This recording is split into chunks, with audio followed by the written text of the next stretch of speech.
Yeah, good evening guys. So please type in the chat box. Am I audible?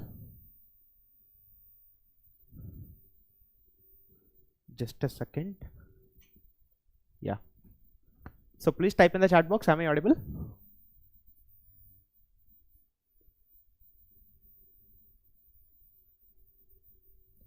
Is the audio and video clear actually?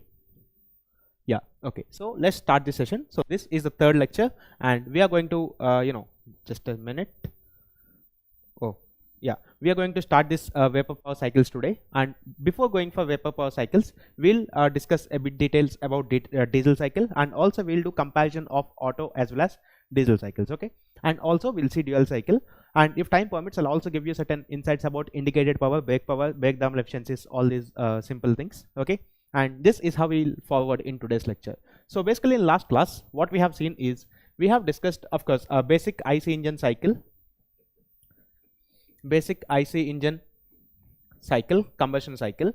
So from here, we have seen a lot of assumptions, and finally we touched upon A standard cycles.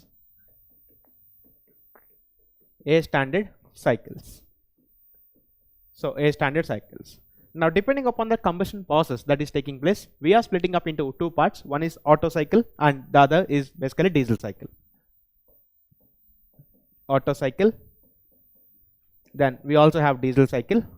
We have seen there is certain difference in the modeling of the combustion process in these two. Apart from the combustion process, the rest of the things are same in any A standard cycle, okay? And we'll also see in today's class the combination of these two, which is dual cycle actually, okay? So this, of course, we have started this somewhere in between. We'll also finish off the things today and we will enter into our vapor power cycles, okay? The main thing is conversion from IC engine cycle to A standard cycles has to be understood. If you understand, then that's it. Depending on the modeling of the combustion process, we have Otto cycle, which is suitable for SI engines. This is suitable for your spark ignition engines, and this is combustion ignition engines. And this will use normally in high torque engines and all, okay? So anyway, we will see about this dual cycle in a bit detailed later. Now, if in this particular lecture, we are going to, we have started diesel cycle in last class. We'll finish up this diesel cycle. We'll compare this auto and diesel cycles, which is very much a bit of important part for GATE examination and also some interviews as well. And then we'll also see a bit of insights of dual cycle and Rankine cycle as well, okay? So these are the topics that we are going to cover so far, cover in this particular lecture. Are you all clear with the things that happened yesterday and also on day before yesterday? So till now, whatever we have discussed, like the review of basic thermodynamics and also A standard cycles, especially auto cycle and a bit of diesel cycle. Are you all clear with these things? So shall we start the session clearly? Okay. Fine. So please type in the chat box. Is this clear to all of you till this particular point? So shall we go ahead? Okay. Now let's see. In this diesel cycle, in last class we have already seen a bit of introduction for this, like in case of PV diagrams. Okay, so I'll start straight away with PV. PV.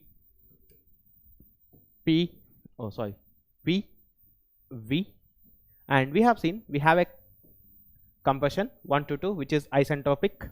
Then you got a constant pressure heat addition. 2 to 3, you have your constant pressure heat addition. Then 3 to 4, again you have isentropic expansion.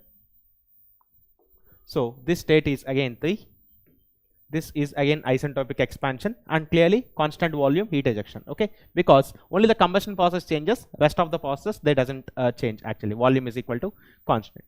So this is the cycle, and correspondingly we have generated the TS, okay? So how much 𝐂𝐸 𝐶 is good, sir? Depends, again 70, somewhere more than 70 or 75 is much good, okay?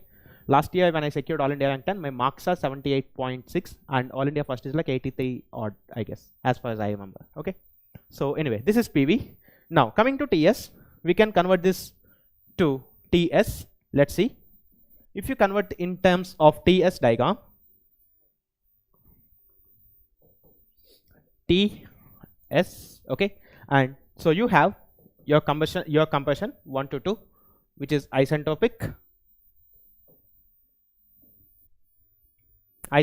combustion, Then you have constant pressure heat addition, P equal to constant, and then after isentropic expansion again. So this is 4, 3 to 4, and you have constant volume heat addition, heat ejection. So this is your constant volume process. Actually, if you see, this curve goes very close. Okay, so let me just show you that. I'll just show you one important feature here.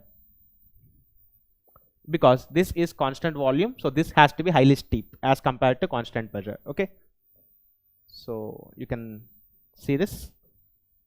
So this is your constant volume curve. Okay, because these two curves will not be parallel clearly. As the length increases, as you go towards entropy, increasing in the direction of entropy, this curve will increase, but this curve will have a slope which is faster than this. Okay, because you know dt by ds in case of constant volume is T by Cv, and dt by ds at constant pressure is like T divided by Cp. We have seen this, okay, using help of TdS equations. I have shown you this in the last session. So anyway, these two curves, they become close as you move forward. Okay, means as you go in the increasing direction of entropy. So clearly this is isentropic and this is constant volume. So these are the things I have told you in last class also. And basically the ignition in this case is compression ignition. Compression ignition means the fuel gets ignited purely because of the pressure and increase in temperature, no need of any external spark agent. Okay, now if you work out the thermal efficiencies of this, before you work out thermal efficiencies, let us I have also told you a few points. Cutoff ratio is V1 by V2 as usual. Sorry, compression ratio is as usual. Cutoff ratio rho, this is called cutoff ratio. We have seen this is the fuel cutoff point. Of course, in reality it's different, slightly towards the little left of this. But anyway, here we are assuming end of the combustion is same as the end of the fuel supply. So this cutoff ratio rho is equal to V3 by V2. And I think in last class I didn't define, but anyway, we also have something called expansion ratio. Like how we have a compression ratio, correspondingly we have expansion ratio, which is in this process of expansion 3 and 4. This point is 4. Okay, so we have V4 divided by V3. So this is what we have. So this is the expansion ratio. In some theoretical exams and all, if they ask you, you can use this. Now if you try to relate these guys, you can understand clearly. And V4 is same as V1 because this is the constant volume process. So V4 or V1 is equal to V4 because 4 to 1 is constant volume process. Okay, so you can understand something. If you take this product rho into epsilon, this is equal to rho V3 by V2 multiplied with this is V4 by V3. Now these two gets cancelled. We have V4 by what is this, V2. But V4 can be replaced as V1. So this is V1 by V2, which is nothing but your compression ratio actually. Okay, so just if you multiply these two things, cutoff and also expansion ratios, rho into E gives you this compression ratio. So therefore there is one popular relation always, R is equal to rho times epsilon. This is actually one relation which in few theoretical exams like SSJE and all, they'll ask you this. R is equal to rho into epsilon actually. Okay, where epsilon is the expansion ratio. Clear? Now with this understanding, let us work out for the thermal efficiency. I want to talk some interesting facts about thermal efficiency. Okay, so let's see. If you see the thermal efficiency, 1 minus QR, of course magnitude. Okay, I'm writing only magnitudes, that's why I'm putting minus sign clearly. So 1 minus, now heat rejection takes place in this process 4 to 1, which is a constant volume. I have shown you using first law of thermodynamics. This can be directly written as T4 minus T1. Similarly, this is constant pressure, so T3 minus T2. Correct? So please type in the chat box. इसे एक PY क्यों आया था? अच्छा, R equal to O into E. There's a PY क्यों also. Okay, fine, good. Anyway, today we'll solve some problems also. Okay, whatever the questions, 2 questions I gave you as homework yesterday, and that, and also some other problems we'll try to solve. Okay, now this is what you have. Now clearly you can understand. If you delete this CV here, you can put it here. So CP by CV is gamma. So 1 minus T4 minus T1 divided with gamma times of T3 minus T2 actually. Now let us try to convert everything in terms of single temperature so that we can work out certain things. Okay, so I've given you one formula in last class. I've told you thermal efficiency of diesel, a standard thermal efficiency, of course, 1 minus 1 by r power gamma minus 1 into rho power gamma minus 1 upon gamma times rho minus 1. I have asked you to work this. Did anyone of you try this? Did you get this? I've asked you to work it out from this PV power gamma equal to constant, all bit of math equations. So you will finally end up with this equation. Did anyone of you try this? Last class I gave you this as homework to try the thermal efficiencies. Correct? Yes? Did anyone of you try? Silence in the chat box. Hi, good evening, Ankit. Yes or no? Did you get that? No? Or yes? Silence. That means majority of the people are busy. They did not do. How many people didn't do this? Kindly admit. Admit yourself that I haven't tried this. How many of you haven't tried this? So please type in the chat box.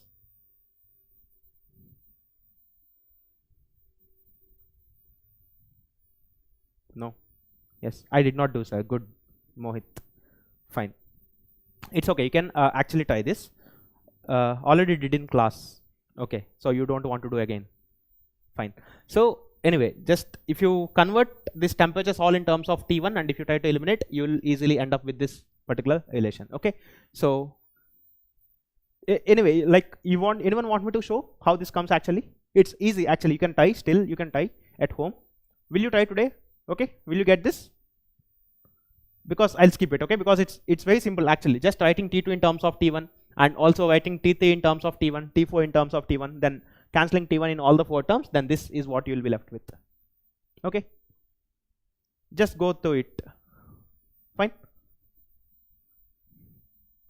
Fine. Okay, so I'm just leaving this for you. So please try. Whoever didn't try this, give it a try. It is very easy actually. You can easily get this in your homework. Okay, you can skip, sir. Okay, better. Okay, so I'll skip this. Now one important point here is this factor which is here. If you call this f, this is the factor which is some factor f, let us say. So this is the factor which is multiplied to this term. Let's say if this f is 1, this formula is same as Otto cycle, correct? So if you take this value as 1, then definitely this thermal efficiency becomes 1 minus 1 by r power gamma minus 1, which is same as thermal efficiency of Otto cycle. So let's see one thing. Few important things here.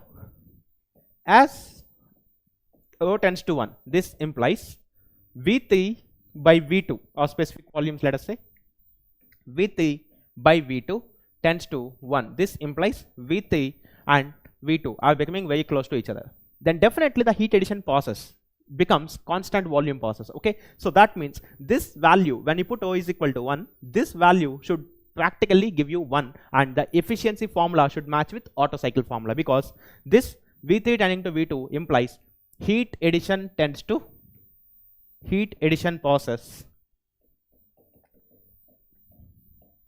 Heat addition process tends to constant volume process. Correct? Constant volume process actually. So that's what physically we can understand, because V3, I mean the displacement of the piston from V2 to V3 is happening during the combustion or the heat addition process. If V3 and V2 are almost close, then the story is similar to the Otto cycle, and this formula, efficiency formula, should resemble Otto cycle efficiency. Shall we check? If you put O is equal to 1, will this formula becomes thermal efficiency of Otto? Let us check here. See, if you work out this F, means limit rho tends to 1 F. What is this value? Let us check this. Okay, because if this F value or this limit value becomes 1, then yes, this is correct. If this is not becoming 1, then we have to understand something different. Okay, so if you see, this is limit rho tends to 1, rho power gamma minus 1 upon gamma times rho minus 1. Now clearly this is giving a 0 by 0 form. Okay, now if this is giving 0 by 0, what are you guys gonna do? Tell me. If that's 0 by 0 form straight away, then you have something technique in maths, in limits. What are you gonna do that? We have also seen in fluid dynamics in the first lecture, fluid mechanics. You remember I was talking about a tapered clearance shaft, then pulling that. We'll apply L'Hospital rule, correct? So if you apply L'Hospital rule, let us see what happens here. Applying L'Hospital rule, it's been quite some time since I taught maths. Fine. Okay, so L'Hospital rule. So if you apply this, this implies F is equal to or limit rho tends to 1 f. F is equal to limit rho tends to 1. Now, if you differentiate the top part, this rho is the variable, so it is something like x power n. So, gamma into rho power gamma minus 1. Derivative of this minus 1 is 0 divided by gamma times, because this gamma is actually constant, derivative of rho with respect to rho is 1. That's what you have here. Then clearly this gamma and gamma goes down. So, we have limit rho tends to 1 rho power gamma minus 1. So, if you put this rho is equal to 1 here, this value is 1. That's it. Okay. So, which means this value means this factor f is turning out to be 1 when rho is tending to 1, which also physically you can understand from the cycle that if V3 tends to V2, this heat addition process, if V3 is coming to V2, then definitely this line will start tilting up, and finally this line ends up something like this, that heat addition becomes constant volume heat addition. Clear? So, that's how mathematically using limit you can show, physically also you can understand this factor turns out to be 1 and the cycle resembles Otto cycle. Clear? Is this point clear to all of you till this? How this f is coming to 1? So, this implies as rho tends to 1, f tends to 1, this implies thermal efficiency of diesel tends to 1 minus 1 by r power gamma minus 1. That's it. Okay. So, cycle becomes Otto cycle. Clear to all of you? Yes or no? Please type in the chat box. Okay. You can see clearly limit. We have just used a bit of maths. Okay. You all know maths very well than me. So, definitely you can do this. Okay. Clear? Yes. Physically also you can understand, right? This process actually turns like this. Okay. So, that V2 V3 difference is actually very small. Fine. Now, let's see one thing. Let us compare these two cycles. Okay. Now, out of these two cycles, of course, clearly, you know, both work on two different fuels and two different combustion phenomena.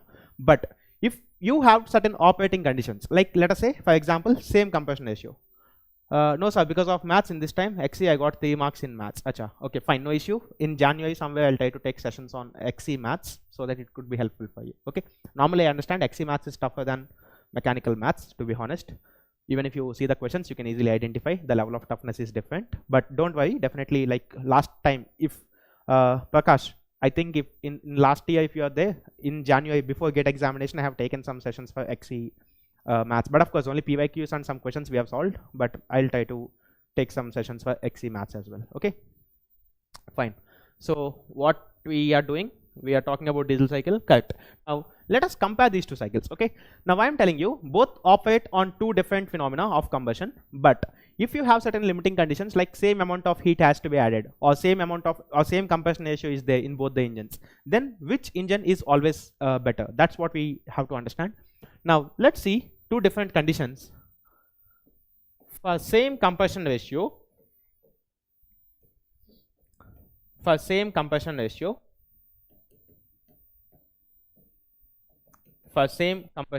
ratio, guys, 1 minute. I forgot to tell you one important point here in this diesel cycle. We'll go to this, but before that, just let me tell you one thing.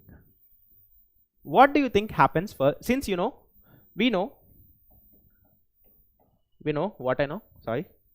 I know this, correct. So we know thermal efficiency of diesel is equal to 1 minus 1 by r power gamma minus 1 into rho power gamma minus 1 upon gamma times rho minus 1. You know this. Okay. Now, if you know this, then I'll ask you one question. Tell me, as cutoff increases, what happens to thermal efficiency? What do you think? Normally, let's say if cutoff ratio is increasing from 5% to let's say some 7% or 8%, then what do you feel actually? What do you feel? What do you feel happens to thermal efficiency?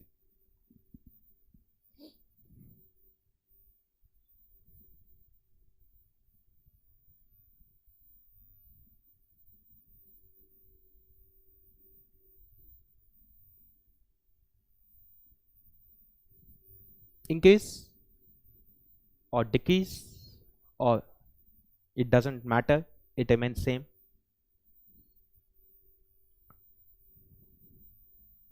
Thermal efficiency will increase, correct? Yes, it will exactly what you told is 100% wrong. This will decrease actually. Okay, that actually decreases. Yeah, I understand. Many of you might have this expression, or many of you may think this cutoff is in the denominator. So if you keep increasing this total value will decrease. No. I'll ask you one thing, guys. Just tell me. First, I'll explain you mathematically. Then also we'll see physics. What's happening inside the engine? Okay. Look, I have x power 1 and also x power 1.8, for example. Let us say. Then let's say initially both are 1. So x is equal to 1. This implies this value is 1. This value is also 1. If you put x equal to 2, this value becomes 2. Can you tell me this value becomes more than 2 or less than 2? Means at x equal to 2, then clearly this value is 2 because 2 power 1 is 2. What do you think comes here? Something more than 2 or equal to 2?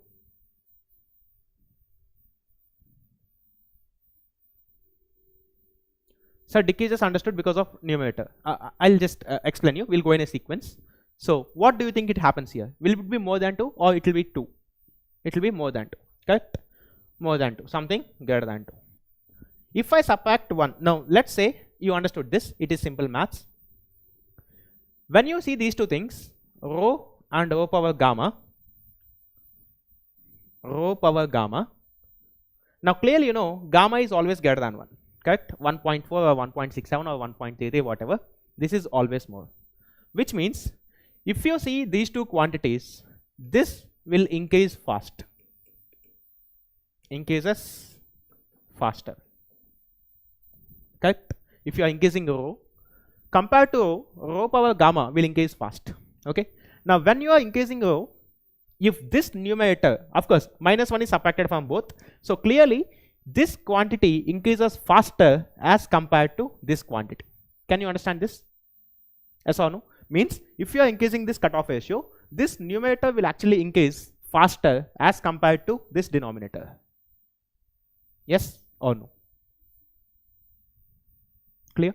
If that's happening, then definitely this total value will increase fast, means this total value will increase when you increase cutoff ratio. If this total quantity is increasing, then definitely the thermal efficiency will fall down. A standard efficiency will actually come down. Okay, so that's why this thermal efficiency will actually decrease. Okay, which means you can clearly understand, even if you do partial differentiations, which I'm not doing right now, if you do this quantity at constant R and at constant gamma, you'll see this quantity will be negative actually. Okay, so means if you are increasing cutoff ratio, means if this del O is actually positive at a given combination of R and gamma, definitely in thermal efficiency there will be certain fall. Okay, now physically why this is happening? Because you can understand something. See, I just want to explain you using PV.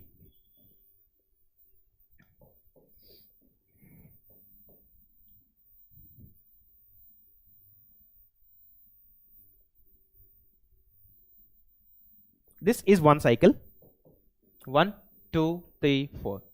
Now let's say, for example, if I am increasing my cutoff to 3 dash, let us say, then this will be my cycle, because again same volume I have to end up. So if this state is 4, then definitely this is your 4 dash. One thing you can observe, sigma W, which is nothing but your W net, this will increase undoubtedly. Yes, pakka it increases, but the heat supplied also increases simultaneously, because this process is being extended to 3 dash actually. Means in TS, if you take TS actually, sorry, instead of this you will actually have something like this, correct? You will actually have 1, 2, 3, 4, but this is 3 dash and 4 dash. This is what you will have cycle. Now why thermal efficiency will decrease is actually clearly area under the cycle will increase 100%, but at the same time heat addition for the temperature rise will be much higher. Like I'll explain you the TS by taking it on some separate scale. You can understand easily. See here.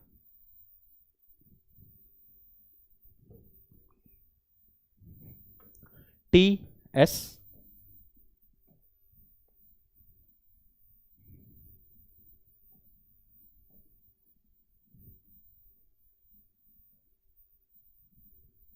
now if you extend this to some part because of your increasing combustion, increasing in cutoff, you can understand this is how the cycle comes roughly. Okay, so this is how you'll get this, correct? All of you will agree with me. 1 2 3 4 3 dash and also 4 dash.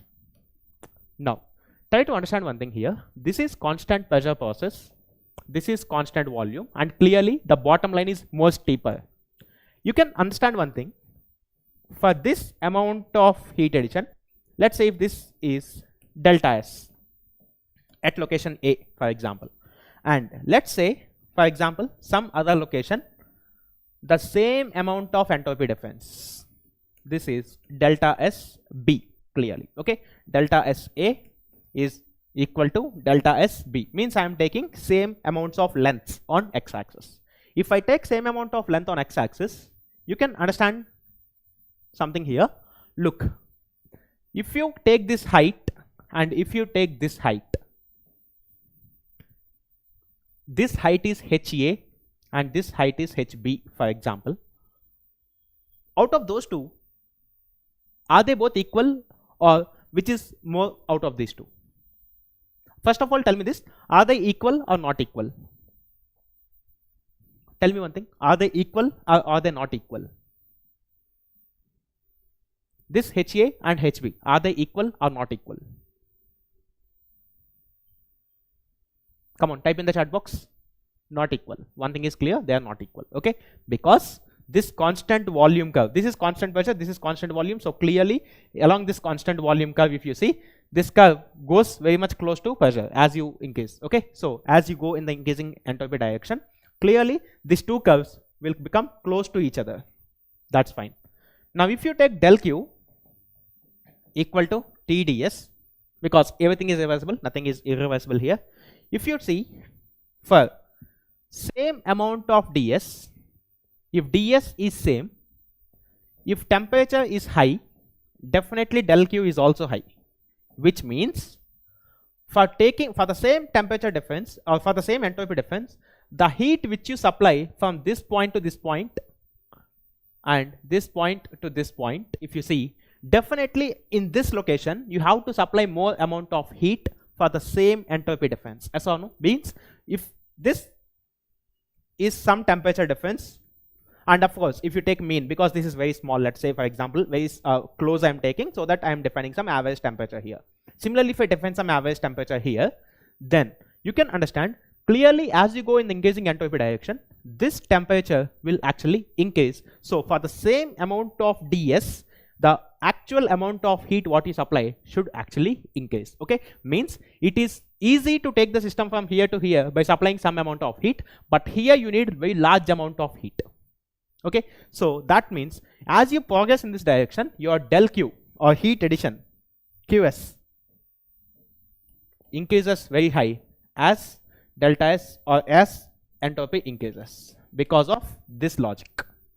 Okay, but clearly you can also see if these two lines are coming close to each other, within the same gap this area will be large as compared to this area, which means your entropy is increasing, your W net increases, but not as fast as your heat input increases. Understood? W net will increase definitely as S increases, clearly because you will still get some area, but this area whatever is coming newly, which is actually the network, because you know network is nothing but area bounded by the cycle, so this area will be much small as compared to the areas within this range. So that means W net increases, but compared to W net your Q supplied will increase faster. Understood? So that's why thermal efficiency.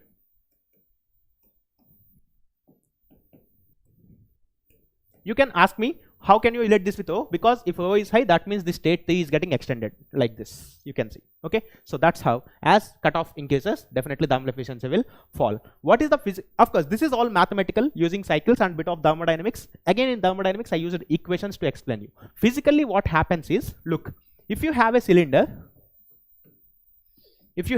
like this, if you have a cylinder like this, and if you have a piston, if you have a piston like this, okay, so this is actually a piston,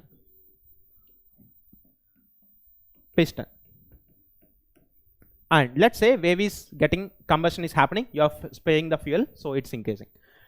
Tell me, for the work output to be maximum, the flame which is coming has to collide with the piston. Means, let's say, for example, if the impact has to be high, okay, if the impact has to be high, definitely what happens, the piston should be stationary and the flame should go and hit it, okay, or maybe the piston is coming in this direction and the flame is moving in this opposite direction and both should hit.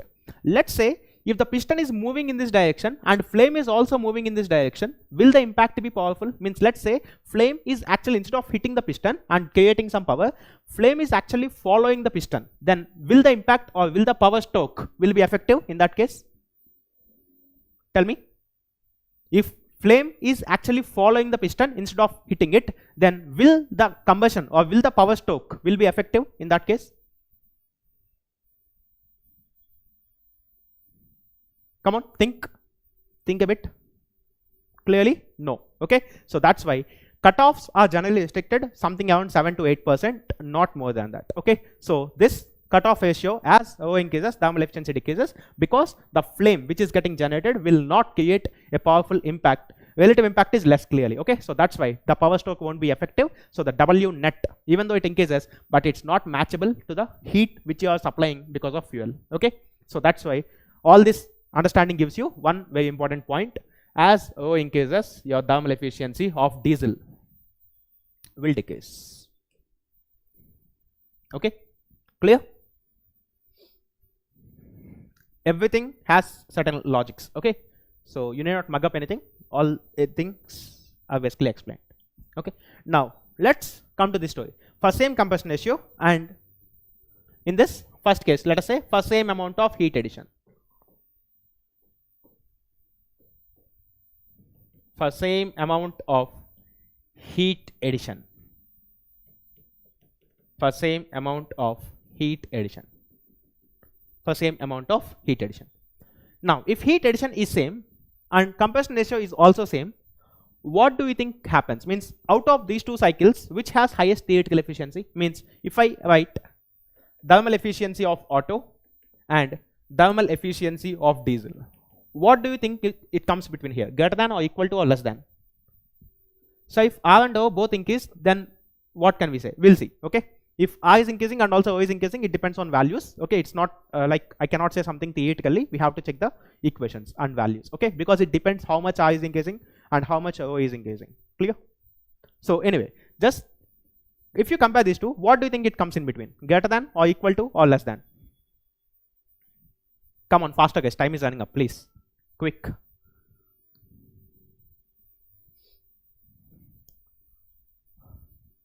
What do you think will happen? Greater than or less than or equal to?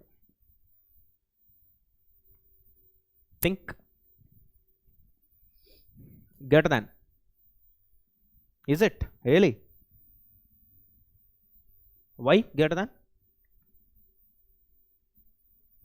Greater. Oh my god, majority is increasing.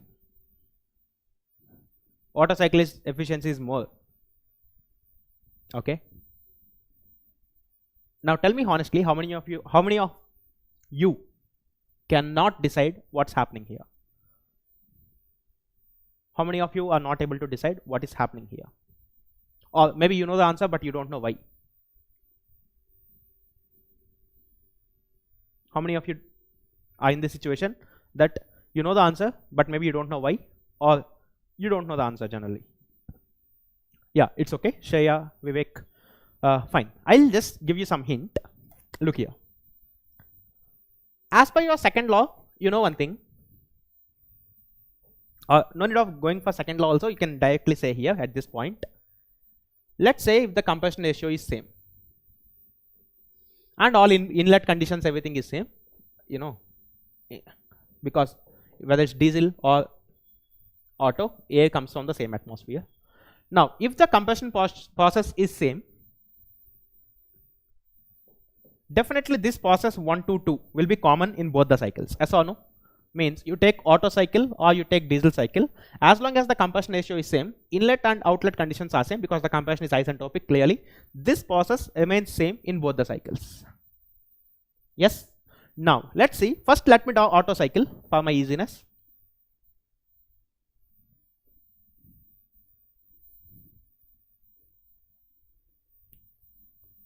Oh, sorry. I'm turning a very bad artist nowadays. And this is volume equal to constant. Okay, so 3, 4, Otto. This is Otto cycle. Now, on the same plot, I want to also project my diesel cycle. So clearly for my diesel cycle, one thing that you know is this part is same. This never changes. Okay, so this part will not change 1 to 2 because we are starting from the same state and going for the same combustion ratio. Okay, so this part remains as it is. Now tell me, if I want to plot constant pressure process, clearly you know slope of constant volume line is more, so definitely my constant pressure curve will start somewhere like this, yes or no, and it goes somewhere like this, correct? Yes or no? So please type in the chat box. Can I say this is my constant pressure? Because you know clearly starting from the same point, constant volume will go faster and constant pressure will actually go slow comparatively. But this will actually go beyond this point because of one thing, same amount of heat addition. What is the meaning of same amount of heat addition? You know del Q is equal to TDS.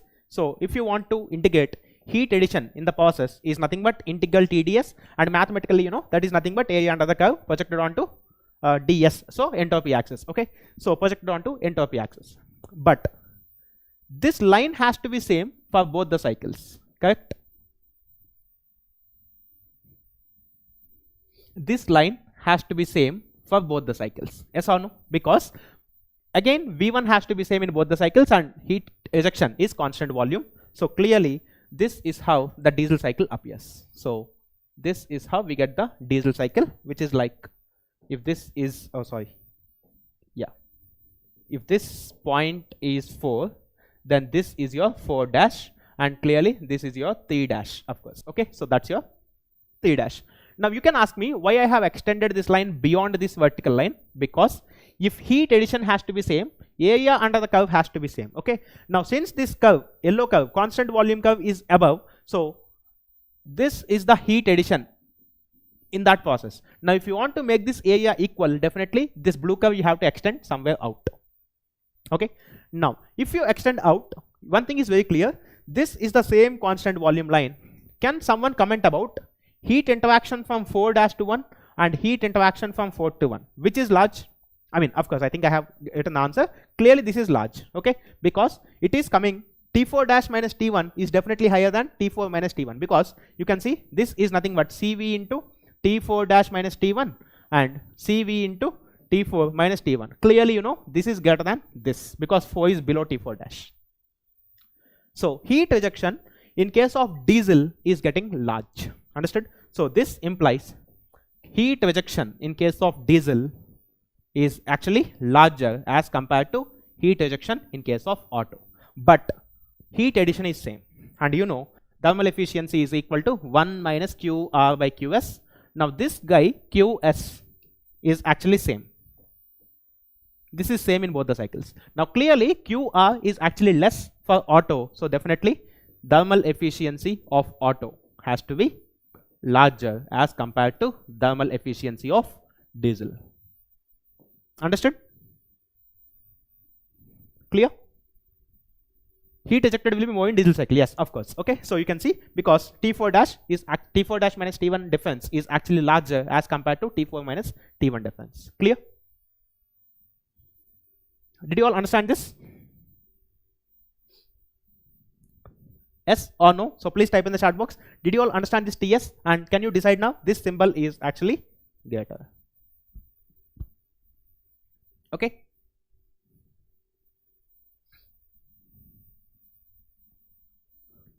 Fine. Now let's also see one more thing. For same amount of heat rejection, let us see. For same amount of heat rejection, for same amount of heat ejection.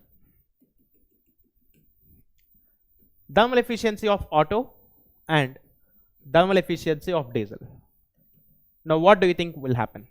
Now heat ejection is same, not heat addition. Shreya and Mohit, did you guys understand why in the previous case Otto is large? Okay. Now in this case, come on, what do you think? Greater than or less than or equal to?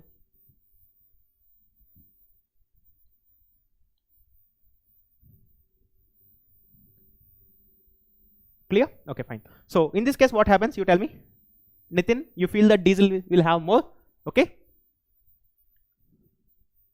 Fine. So in this case also you can see this is large actually. Okay. I'll just show you how it happens. See here. Again, same story. I'm going for TS. TS is always very helpful in many cases. So TS. Okay. And you have 1 to 2, which is common in this case. First let me plot Otto so that you can understand it a bit.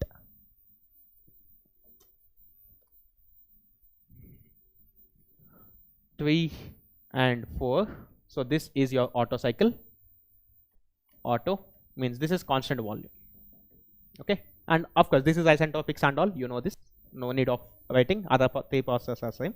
Now for same amount of heat ejection, clearly if constant pressure process start from this location, it goes somewhere like this. So this is P is equal to constant. Now for this line to be same, for this line for not changing, because heat ejection has to be same, clearly the exhaust or the heat ejection should happen here. Yes or no? Means you are not allowed to take this point outside, because if you take this point outside, heat ejection will change. Okay. So for same amount of heat ejection, clearly this point should end here, which means this isentropic should definitely stop here. Okay. So this is your 3 dash. Okay. Now 4 to 1 is same in both, but you can understand something. What is that? What you can understand from this diagram? What about something you can understand about the process 2 to 3 and 2 to 3 dash? What is that? Come on, think. Give it a thought.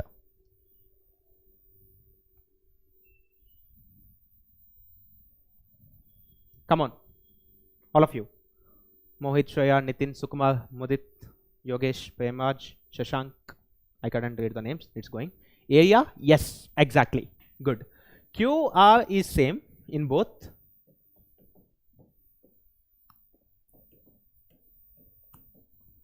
But you can see area under 2 to 3 and area under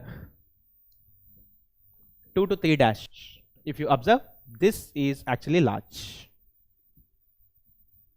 Both are same, but area is less. Yes, clearly. Area under this curve 2 to 3, which is heat addition in constant volume or Otto cycle, is larger as compared to the area in this particular heat addition. Okay, so that means this implies heat supplied in case of Otto is actually more as compared to heat supplied in case of diesel. And this implies, since thermal efficiency is equal to 1 minus QR by QS, you know this. So this is 1 minus, this QR is same. Okay, anyway, let's see.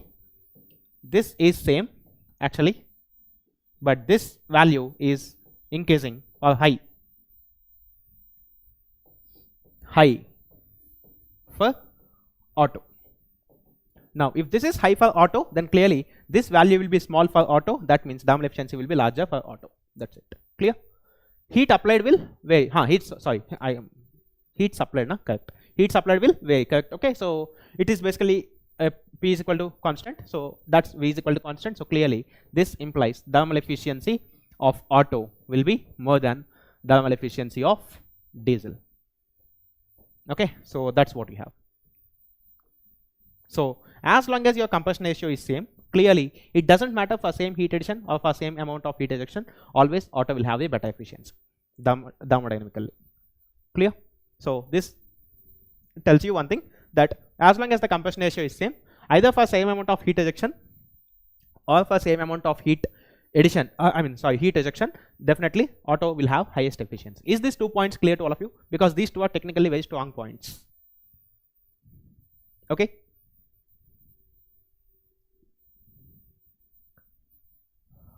Fine. So please type in the chat box. Is this clear? Yes, to all of you.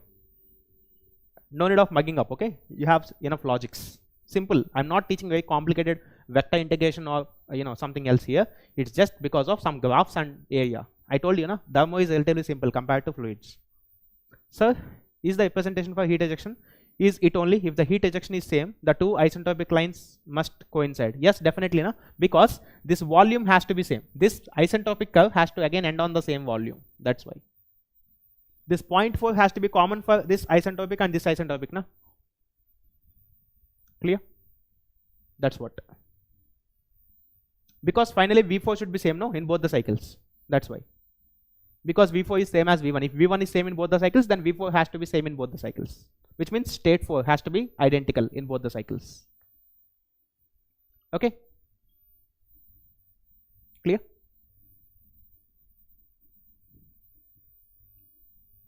I hope very much I have cleared your doubt. Okay, then let's see one more important thing. No, dual cycle will go a bit later. Yeah, second case, let us see. This is what I have written here, A. Okay, then B. For same peak pressure,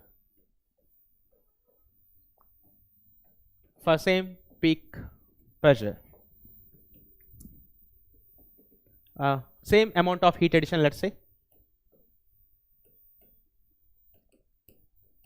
Same amount of heat addition.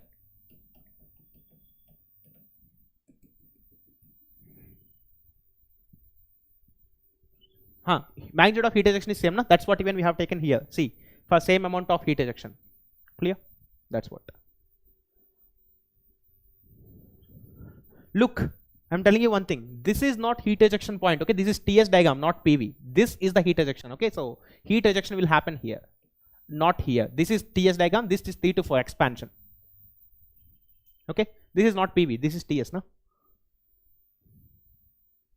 Okay, I understood. You got confused between PV and TS. This is actually TS diagram. Okay, not PV. Fine. Now let's see. What do you think happens here?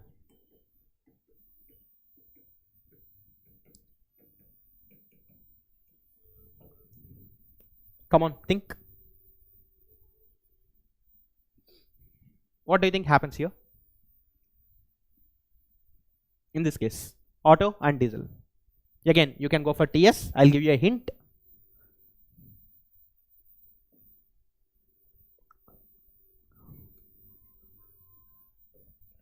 TS.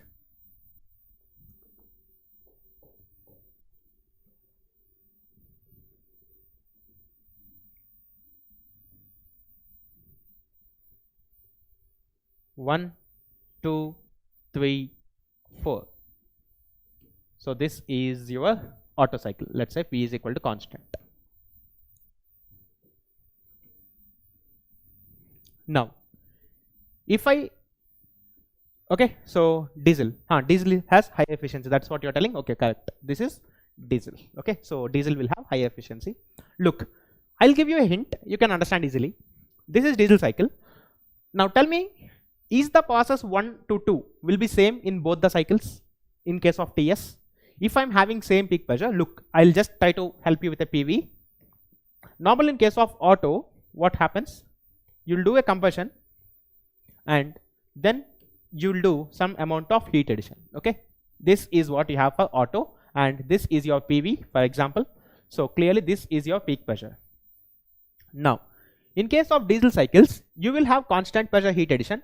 If the peak pressure of the cycle has to be same, this expansion curve or this compression curve should go up to this point. Yes or no? And then you can have a constant pressure heat addition. Only in such case, both the cycles, means this is auto and this is diesel. So both these cycles will have same peak pressure. Correct? Can you understand? Can you understand this diagram? I think I can elaborate it a bit for you as of now to see. In this diagram, you can see clearly Normally this is your Otto cycle, so this part of the compression, this part of the compression is same. So if this part of the compression is same, in case of Otto cycle, you will do constant volume heat addition for reaching certain maximum pressure. And in case of diesel cycle, to have the same maximum pressure, your compression should not stop at this point, it should go up to this point. Can you understand this? Yes?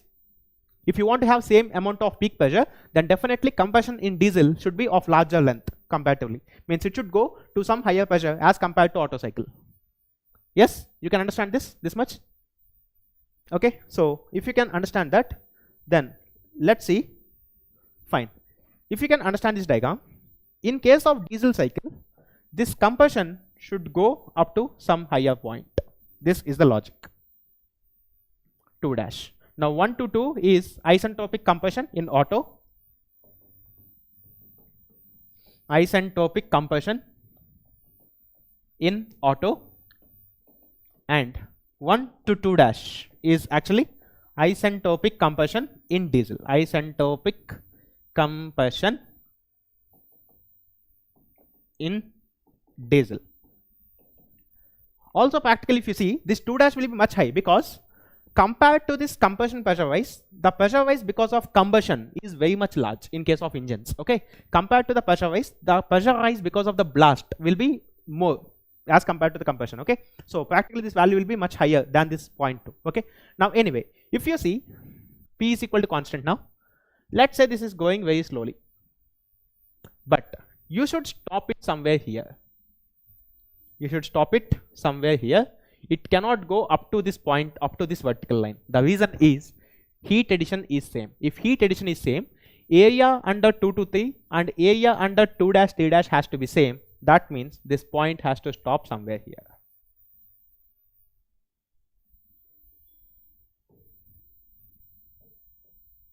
This point has to stop somewhere here. And clearly, because this should definitely land up on the same constant volume line, because V1 is same in both the cases and V1 equal to V4 in both the cases. So definitely this is what you have. Did you understand why I have actually stopped the cycle here? Because since you are doing same amount of heat addition, that means area QS is same. QS is same. That means area under 2 to 3 should be equal to area under 2 dash 3 dash. Okay, so heat supplied increasing in diesel, hence efficiency increases as compared to Otto. So core effect. Just let me just finish it. So if you see, this is 2 dash and that's 3 dash. Clearly area has to be same. So I should not take this point 3 dash up to this particular level 3. I should stop it somewhere left, so that area under 2 to 3 and 2 dash 3 dash has to be equal. Okay, so if that is the case, then definitely this should end up landing somewhere here. So thermal efficiency will be definitely high for diesel because heat ejection is less for diesel. Okay, you can see this is 4 dash, then clearly CV times T4 dash minus T1 is actually less than CV times T4 minus T1, because T4 dash minus T1 difference is less as compared to T4 minus T1. So heat ejection in case of diesel is less as compared to heat ejection in Otto. So that means clearly a same amount of heat rejection in Otto. So for same amount of heat supplied, if heat ejection is less in diesel, then definitely thermal efficiency of diesel is greater than thermal efficiency of Otto. Understood? These are the things that you can understand here. Okay. Fine. Can you understand the story of TS diagrams, graphs, why this curve is lean a bit, this is P equal to constant? All these things, why I'm stopping this point here, why these points are coming there, all these things, is it clear to all of you?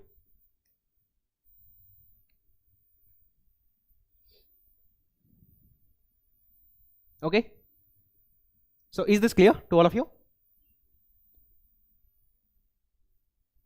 So please type in the chat box. Come on, guys. Yeah? Clear? Okay. Now, this is what you have. Similarly, I'm just leaving as homework for you because that time is a bit short. Just if you also identify, you will see for same amount of heat addition, heat ejection,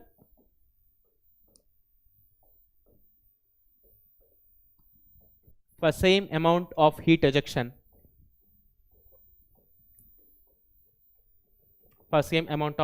also this thermal efficiency of diesel will be more as compared to thermal efficiency of auto. Okay, so please try this as homework. Okay, so try this, I'll just give you again, like I have taught you for 3, this is also similar, just work it out, you can get this easily. From the graphs we are able to identify easily. Correct, we'll be able to identify easily now from graphs, definitely. Clear? So anyway, let's see. I want to summarize the results. Okay, so it's clear, right? Yeah. So I want to summarize, or you can say moral of the story.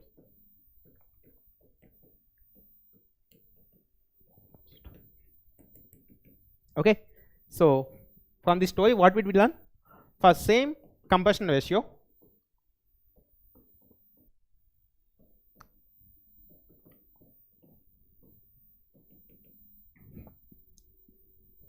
plus some other parameters in terms of, okay, let me write, plus same heat addition or same heat ejection, whatever it is, as long as this combustion ratio is same, then clearly you can deduct thermal efficiency of this guy auto is large as compared to diesel. Okay, that's one thing.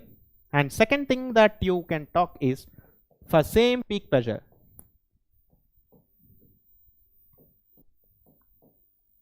plus same heat addition,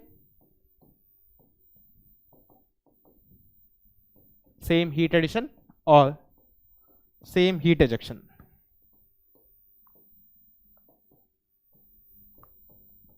In these two cases, you can understand that thermal efficiency of diesel is actually more as compared to thermal efficiency of auto. Okay. Hello Rishikesh. So is this clear? Okay, I hope all of you understood. I think previously some of you are only trying to remember this, but now you guys simply know from TS and everything that it's just a matter of simple understanding from graph, that's it. Okay, so no need to mug up and all. So anyway, this are the things that I taught you. So finally the story gives you some output, which is this. Okay, so how are questions framed from this? They'll ask you this, that's it, for same combustion ratio plus same amount of heat rejection, which two cycles have highest efficiency, like this. Okay, we'll solve some questions because it's already some 1 hour since I've started, so it's already 5 o'clock. Time is running fast now. How many of you are feeling bored? Anyone? Am I boring you too much with all the maths and equations stuff? For how many of you the class is going very fast? I mean that you're not feeling that it's a long class, that time is, time is running very fast. How many of you are feeling this? Maza aa gaya hai. Okay, fine, thank you. T and Y are side by side, okay, in keyboard. 2 marks question was asked on this topic. Basically on these 4 points, a lot of questions come in many exams also, not only in GATE. Okay, fine. So let's solve some problems, because I was continuously teaching theory for some days. So did you try this question? This I have given you as homework yesterday. Did anyone of you try this question? What is the correct answer in this case? Did anyone of you try this? In an auto engine during combustion process, pressure is seen to be 150 kilopascals at 1/8 of the stroke and 1.50 megapascals at 7/8 of the stroke. What is the efficiency of this engine?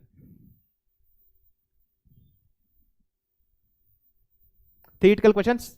All these points what I am teaching you are theoretical questions, that's it. Okay, it's not like again I put some question and give options and all. Basically all the theory what I am teaching can have theoretical questions. So would you cover special topics of XC maths, since your maths is really intuitive? I'll try to do that. Okay, no issue. B is coming. 54.3 is what you're getting. Okay, I don't know, let us try to solve this question. Okay, so we'll pick the correct answer. So let's solve. Solution. we have an Otto cycle in which normally they are asking efficiency. So what is the formula of thermal efficiency of Otto? 1 minus 1 by R power gamma minus 1. So it's air clearly because no other fuel is given. So gamma is 1.4 of course. And what about R? Combustion ratio is not known to you. Okay, so let's get the combustion ratio from this. You have TS or maybe PV, let us say, it's easy. Better go for PV. Combustion process is given. PV. Okay, so let's see. During combustion process, okay, this is my combustion process 1 to 2. Now it is seen that pressure is seen to be 150 kilopascals at 1/8 of the stroke. Okay, so which means if you see, for example, this is the total stroke length L at 1/8 means somewhere here they have observed pressure P1 is 150 kilopascals. Maybe this is VA and let's say this is PA, and it is 1.50 megapascals at 7/8 of the stroke. So in the stroke, clearly in this direction pressure is increasing. So at 7/8 means somewhere here it is VB. So the pressure at this point PB is equal to 1.50 megapascals. Okay, so these are the two things you know. But and let's say this is V1 and this is V2. Fine. So we want combustion ratio to get the efficiency. So how do we get the combustion ratio? Okay, pressures and volumes are given. Good. Let's see. This is 1/8 of the stroke. V1 minus VA is equal to 1/8 of V1 minus V2. This is the stroke actually. Okay, because stroke is V1 minus V2. Of course, if you divide completely with area, you will get lengths. So at 1/8 of the stroke, this is the total stroke volume that's changing. So V1 minus VA means doing this part, it's like 1/8 it has covered, and V1 minus VB is equal to 7/8 times of V1 minus V2. That's it. Okay, so these are the two equations that are given to us. Fine. And PA PB is also given. So at any point on this curve, this is isentropic compression. PV power gamma is equal to constant. Okay, so that's what we have. Now what we can do about this? We want V1 by V2. Fine. So let's see.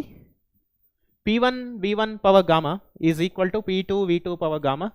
So V1 by V2 is equal to P2 by P1 whole power 1 by gamma. Okay, 1 upon gamma actually. Okay, so this is the compression ratio. But so this is actually a compression ratio. So how to get this value? Let us see from this equation. So if I multiply this, or you can see PV power gamma is equal to constant. Okay, so this is what we have, 7/8. If you divide this, let's see what happens. This 8 gets cancelled. V1 by 2, V1 minus V2 gets cancelled of course. So V1 and VA. So let's see. P1 V1 power A, or sorry, V1 power gamma is equal to PA VA power gamma actually here. Okay, so this implies P1 is equal to PA into, or maybe what we can do, if you take V1 common here, let's see, we have 1 minus VA by V1 by 1 minus VB by V1 is equal to 1 by 7. This is what we get. Okay, so if this is what we get, then VA by V1 can be written as PA by P1 whole power gamma, and this is PB power gamma by P1. But P1 is not known to you, correct? P1 is not known to you. So how do you get this? Only one equation we need. How we can do that? Let's see. This equations we have. Fine. We need only one equation. One more. I think we have only one unknown. So for one unknown, we need one ratio, V1 by V2, correct? So anyway, these two gets cancelled. If you divide, then we have, if you simplify this, 7 times V1 minus VA is equal to, so 7 times V1 minus VA is equal to V1 minus VB actually. Okay, so this is VB. If you divide this equation with V2, let's see what happens. First let us simplify this. 7 times V1, so this gives you 6 times V1 is equal to 8 times VB. So 3 and 4.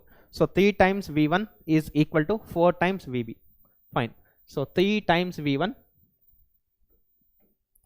equal to 4 times VB. This is what you have. Okay. And similarly, if you get for V2, let's see what you can do for V2. V2 is eliminated anyhow. So we need compression ratio. Fine. This is what you have, 1 by 8 times of V1 minus V2, and this is 7 by 8 times of V1 minus V2. V1 minus V2 if you cancel, we have then PA VA power gamma is equal to PB VB power gamma. PA VA power gamma is equal to PB VB power gamma. But how to get this compression ratio? That's the main question. One thing we have is, fine, that's it, the question is done, I guess. Okay, so 3V1 is equal to 4VB. 3V1 is equal to 4VB. So V1 is equal to 4/3 VB actually. Okay, now we need V2. If you divide V2 actually in this equation, if you divide V2 on both sides, we have V1 minus VB is equal to 7 by 8 times of V1 minus V2. If you divide with V2, we have compression ratio minus VB, or let us divide this equation with V1 actually. So if you divide with V1, 1 minus VB by V1. VB by V1 is 3 by 4 is equal to 7 by 8 times of 1 minus V2 by V1. That's what. Okay, fine. This is what we have. Okay, so we can simplify. Ratio of P2 can be taken, sir. But anyway, I think compression ratio is given, no? Directly. Ratio, if you take, what happens here then? Because you know at PA and PB, correct? See, here if you simplify this, this is what you have the relation. 3V1 is equal to 4VB. Okay, so 3V1 is equal to 4VB. If you see V1 is equal to 4/3 VB. Now in this this is one equation that you know, and from this second equation you can see, in this second equation if you divide this equation with V1, then you can see 1 minus VB by V1. VB by V1 gives you 3 by 4 is equal to 7 by 8 times of, if you divide with V1, 1 minus V2 by V1. So from this equation we'll get V2 by V1, which means we can actually get compression ratio because R is equal to V1 by V2. That's it. Okay, so you can solve. If you get R, then P1 is Pascal, sir. This one, it's kilopascals, no? Both are kilopascals. This is megapascals. So it's like 150 kilopascal. No, this is 1500 kilopascals. 1500 kilopascals in that case. Okay, clear? So this is how you can get the compression ratio. So once you get compression ratio, you can put it here, you can get the thermal efficiencies. That's it. Because V1 and V2 are given connected with these relations. Okay, so if you simplify this, then let's see what we can have. 1 by 4 is equal to 7 by 8 times 1 minus 1 by R. So this is 2 actually. So 2 is equal to 7 minus 7 by R. So 7 by R is equal to 5. So R is equal to 7 by 5 is coming. No, this is definitely wrong because compression ratios in Otto cycle are generally within the range of 8. Okay, so this part, I think we are committing one mistake here. Let's see what is that. This will keep it aside for some time. Okay, fine. This is R. So R is equal to P2 by P1 whole power 1 by gamma. But how to calculate P2 and P1? That's the main question. 7 times, this is 1 by 8 by 7 by 8, correct? So V1 minus V2 and V1 minus V2 cancel. 7 times of V1 minus VA is equal to V1 minus VB. This is not VA. Okay, so 7 times V1 minus V1. So 6 V1 is equal to V7 VA plus VB. This is the equation, actually correct equation here. So 7 VA plus VB. Now if you substitute in any one of these equations, let's see, 8 times V1 minus VA is equal to 8 times V1 minus VA is equal to V1 minus V2. V1 minus V2. So again, if you simplify this, 7 V1 is equal to 8 VA minus V2, correct? So 8 VA minus V2. So what is V2? No, V2 is equal to, let's simplify this, V2 is equal to 8 VA minus 7 times of V1 and 8 times of VA minus 7 times of, what is V1 actually? this from here we can write V1 1 by 6 times of 7 VA plus VB. You can simplify this, okay, better no? 7 VA minus VB, correct? Here it's coming out to be 7 VA minus VB, is it? 7 VA minus VB, yes, correct. This is minus 7 VA minus VB. So 7 VA minus VB. So if you simplify this, 48 minus 49 minus VA plus 7 VB by 6. So V2 is equal to 7 VB minus VA divided by 6 actually here. This is one more equation that you have. Correct? So this is one more equation. So now you can do V1 by V2, V1 by V2. R is equal to V1 by V2. So what is V1 actually? V1 in this case is equal to 1 by 6 times of 7 VA minus VB by what is V2 actually? V2 1 by 6 times of 7 VB minus VA actually. Fine. 1 by 6 and 1 by 6 cancels. So if you take VA common, then we have 7 times of 7 minus VB by VA divided by, if you take VA common, then we have 7 times of VB by VA minus 1. That's it, done. Because you know this value. How do you know? PA VA power gamma is equal to PB VB power gamma actually. So from this, VA by VB is equal to PB by PA whole power 1 by gamma, and you know gamma actually PA is known, PB is known. That's it. You can calculate VA by VB or VB by VA and you can substitute here. That's it. Actually, I think some part can be eliminated out of this complete calculation, because you see I have taken only this part. Here it's like only 2 steps, and then after it's a bit, even this is not needed exactly, but these 2 parts has to be done. Okay. So PB by PA, let's see PB by PA. So this is 1500 kilopascals and this is 150. So 10, this is 10 power 1 by 1.4. That's it. Okay. So 10 power 1 by 1.4, 10 power 1 by 1.4. So this gives you 5.18 roughly. So this is 5.18 is coming. So this is V B by VA. So reciprocate this. So if you reciprocate this, 0.193. So R is equal to 7 minus 0.193 by 7 times of 0.193 minus 1 roughly. Okay. So if you simplify that, subtract this from 7 divided by 7 times of 0.193. So 7 times of 0.193 minus 1. So this gives you 19.39 is coming. Very large compression ratio. 19.39 is coming roughly. So power gamma minus 1. So power 0.4 and reciprocate this and subtract from 1 actually. So 69.4 roughly. So 69.4 is the thermal efficiency. 69.4%. So which is 69.8. Okay, third decimal might have changed here because of this calculation. 0.69 third decimal could change. So roughly 69% is the thermal efficiency. Okay, yeah, I have done some calculation mistake initially, so because of which when I'm adjusting here, so that's why the question got delayed actually, but otherwise it's a small question actually. Okay, you can see only this part and this part you have to do, getting V2 and also getting V1. These are the 2 important crux points here. If you get that, then it's simple.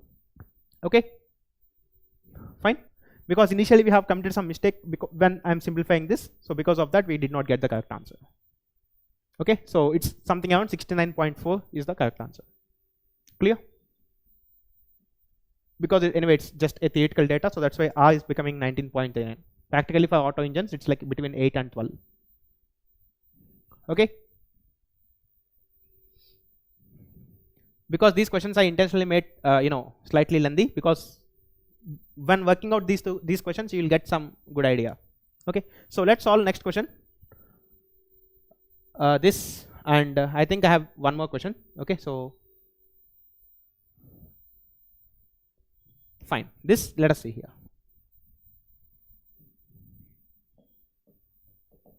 So let us solve this.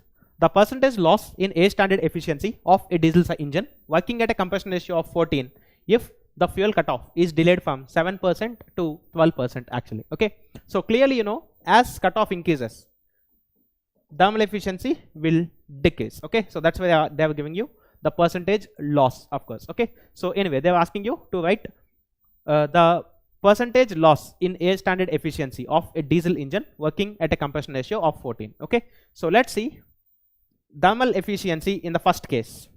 What is the first case parameters? Combustion ratio is 14 and rho is equal to 7% actually of Stoke. In last class I was telling you one thing.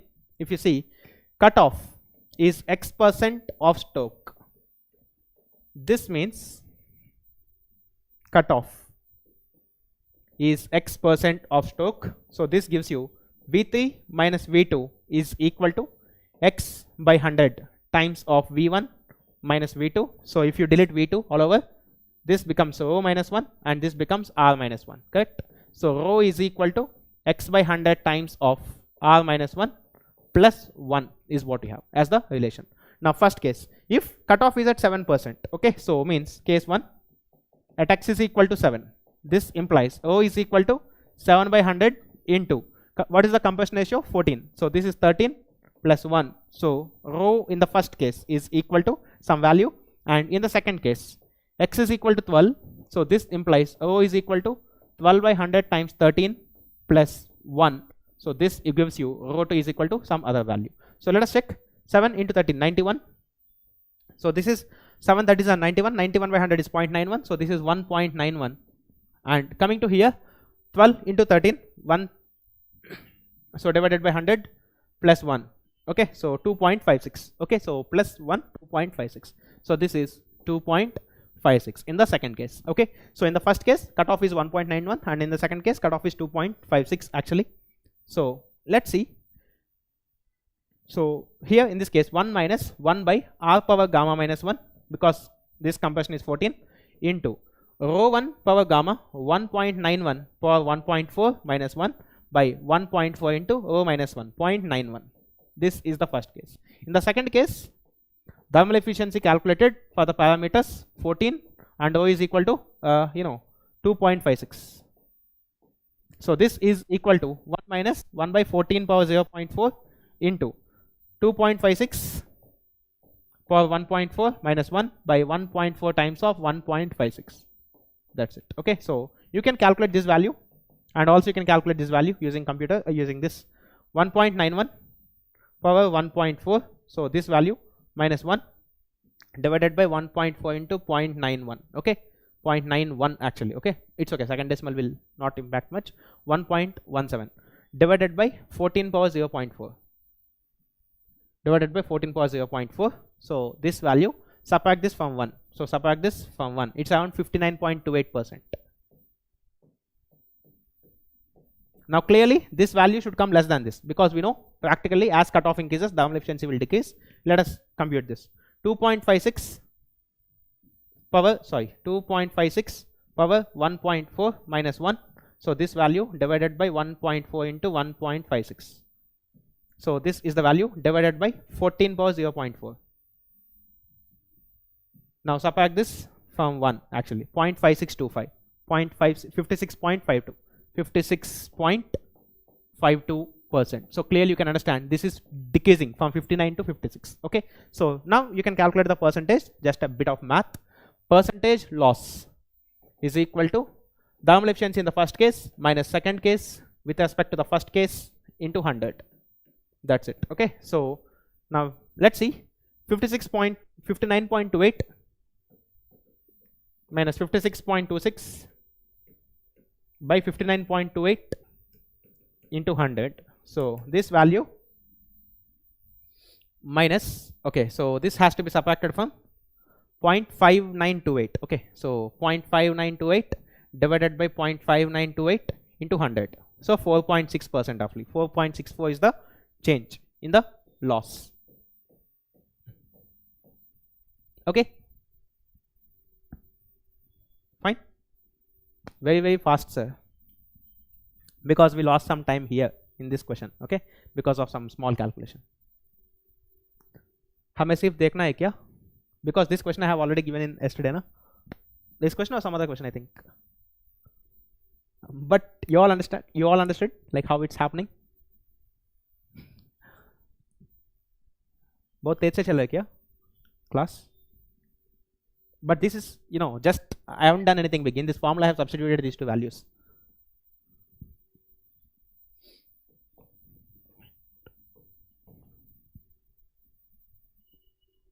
$7.95 is coming. Then once again please work the calculations. Okay, but the main thing is just put these two and calculate the efficiency. Again these two and again calculate the efficiency. No sir, घर पे करेंगे. ठीक है. Okay. But is this clear to all of you? Just calculate one time using these two values, then again calculate another time using these two values, then clearly you will find out this value will be less than this because cutoff is increasing. That's it. Okay, and if you calculate 1 and 2 cases, then definitely you can calculate percentage error which is coming out. Okay, fine.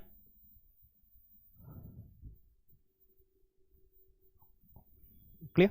Now let's go for one more thing. I think we have some other questions. This question will be like okay, good question, but time taking again. Fine. Okay, so let's see. An engine working on a standard Otto cycle is working at a compression ratio of 6:1. If the specific heated constant volume increases by 1%, then the absolute change in thermal efficiency is dash percentage. Absolute change. Absolute is magnitude. Okay, absolute means you want magnitude of change. First of all, what do you feel will happen if CV of the substance is increasing? Then what do you feel will happen? If CV is increasing, what do you think will happen actually to the thermal efficiency of Otto? I guess, yeah, Otto cycle. CV is increasing, so what happens to the thermal efficiency? What do you feel? Thermal efficiency will increase or decrease? Think a minute and tell me.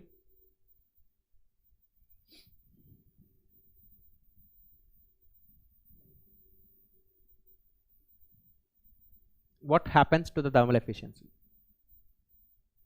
if CV is increasing? Gamma decreases.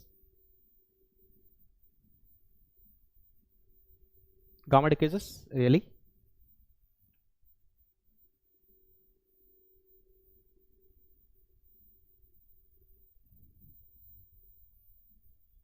Gamma will decrease. Is it?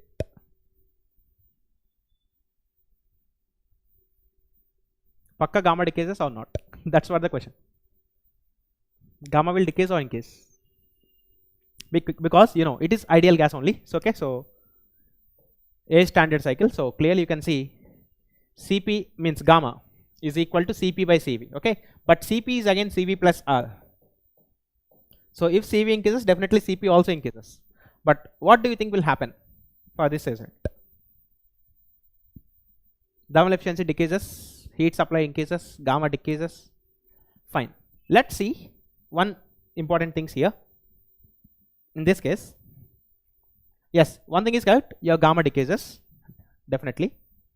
See, how we can show that?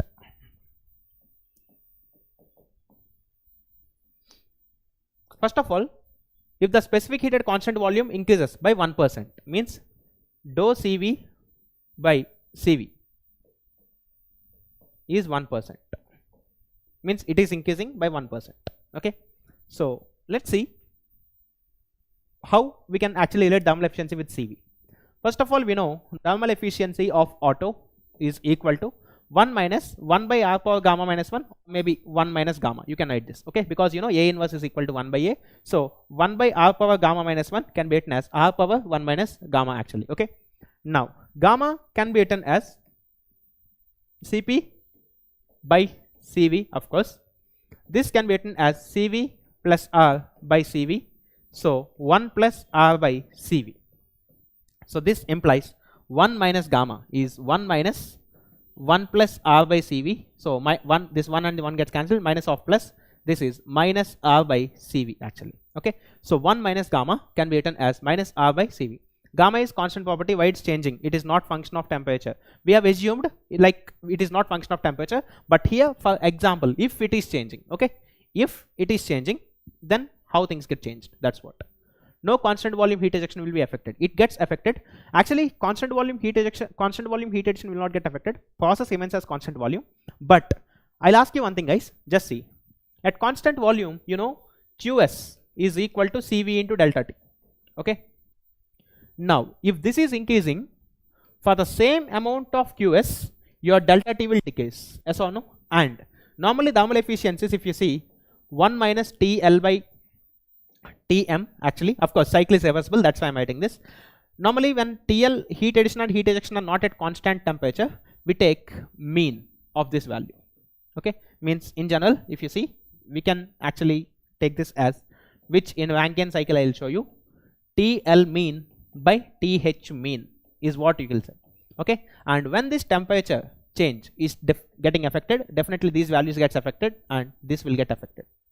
Okay, thermal efficiency is equal to 1 minus TL mean by TH mean. That means normally what happens when a process is not happening at constant temperature, we calculate something called the mean effective temperature, okay, or the mean temperature of heat addition, okay, which we will see in Rankine cycles, because in Rankine cycle heat addition is not constant temperature, it is constant pressure.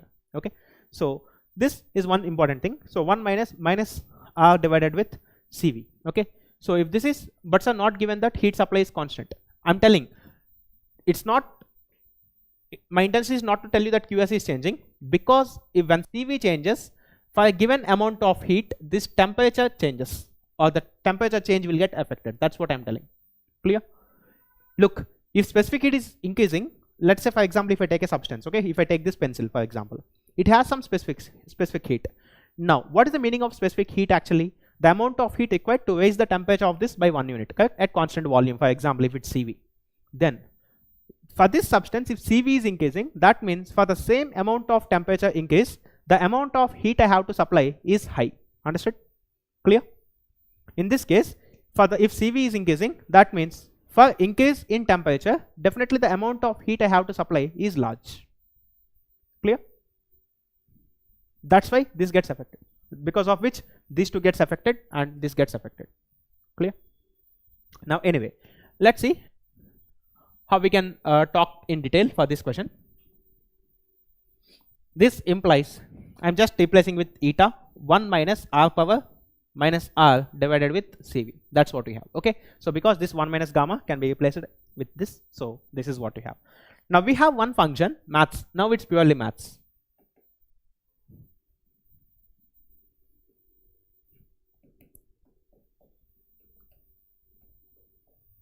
Now we have to identify how these two are connected, means if Cv is changing, how eta changes. Okay, so let's see.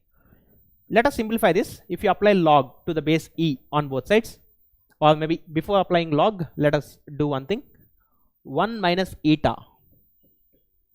is equal to R power minus R by Cv. This is what we have. Okay, because for applying log, it's better to have only one term involving Cv. Now if you apply log to the base e on both sides, log 1 minus eta is equal to log R power minus R by Cv, because the ultimate quantity what you need is this, correct? This is what you need. When Cv is changing by 1 unit, what happens to the thermal efficiency? That's what. Okay, now clearly ln 1 minus eta is equal to log power something, so minus R by Cv into ln R clearly. Okay, now if you differentiate it with respect to Cv partially, keeping this R constant, if you differentiate it with respect to Cv on both sides, we have 1 by 1 minus eta into derivative of 1 is constant minus derivative of eta with respect to Cv. This is what you have. Okay, now this value is equal to minus R, derivative of Cv with respect to Cv partially is minus 1 by Cv square into ln R, because this R is actually constant. Okay, I'm doing only partial differentiation, so that's why we have only Cv. So this gives me, anyway, minus into minus gives you plus, so minus dou eta by dou Cv into 1 by 1 minus eta is equal to R by Cv square into ln r. Now we can do one thing again here. You can delete this square and you can write as multiplication 1 by CV. Okay, so you can see 1 by CV. Now what is this r by CV actually? You have seen here r by CV is nothing but gamma minus 1. Okay, so this gives you gamma minus 1 is equal to r by CV. If you multiply minus on both sides of this, this is what you have. So this is gamma minus 1.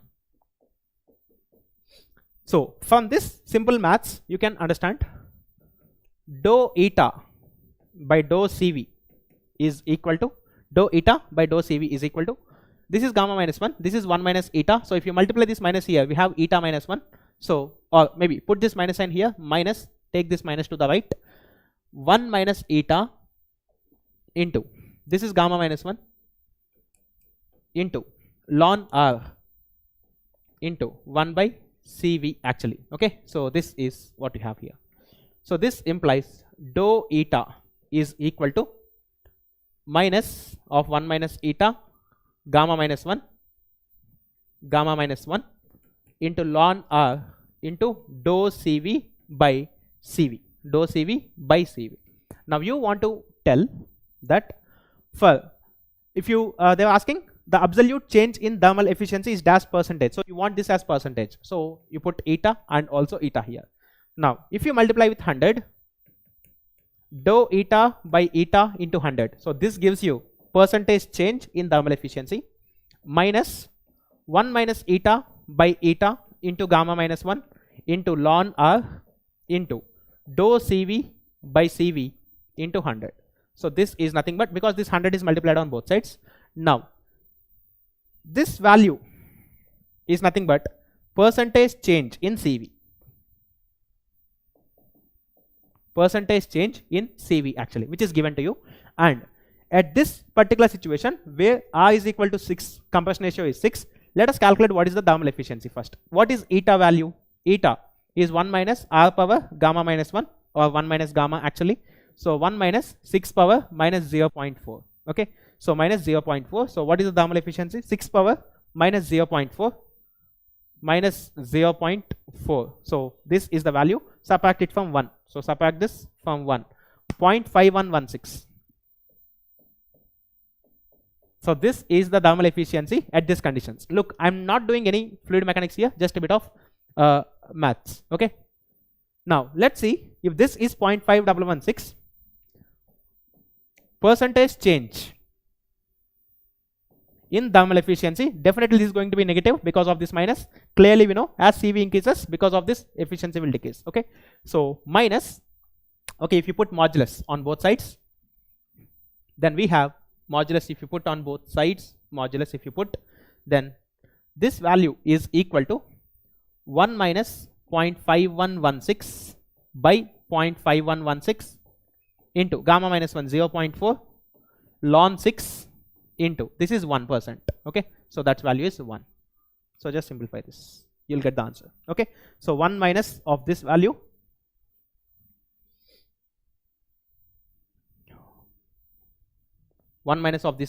divided by, sorry, 1 minus 0.5116 divided by 0.5116 into 0.4 into ln 6. So 0.684%. This is the drop in the efficiency. Sorry, something, sir movie dikhao. Definitely, why not? Once you get your gate examination, I can do that. Okay,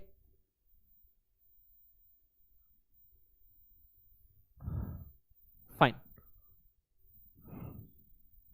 So is this question clear to all of you? Did you understand? This is just a bit of mathematical working out, that's it.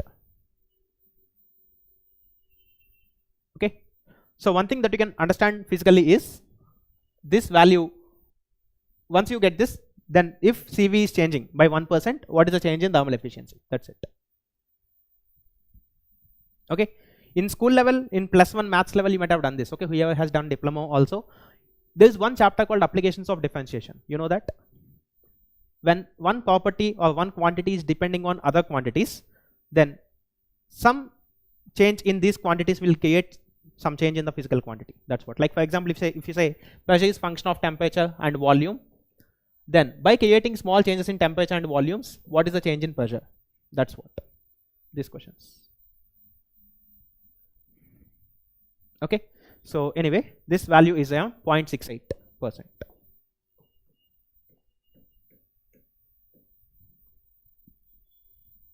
which is this. You see, the length of the question is not very much actually. Okay, 1 2 3 4 5 6 7, that's it. Okay, but all these steps are just mathematical simplifications, nothing big complicated here. So anyway, let's get back to dual cycle because the time is a bit short. So in case of dual cycle, you know, it's like a combination of diesel plus auto.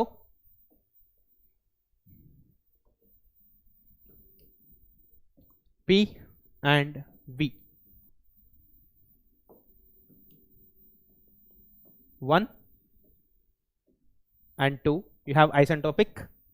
Then first we'll do this combustion, and 3 to 4 we have the constant pressure process, and we have an expansion like this.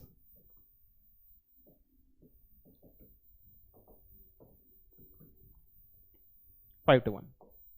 So this is again isentropic. Clear? So this is what we have. So when it comes to mathematical analysis, then sir, you're God. Okay, it's fine. Constant P as well as constant T heat addition.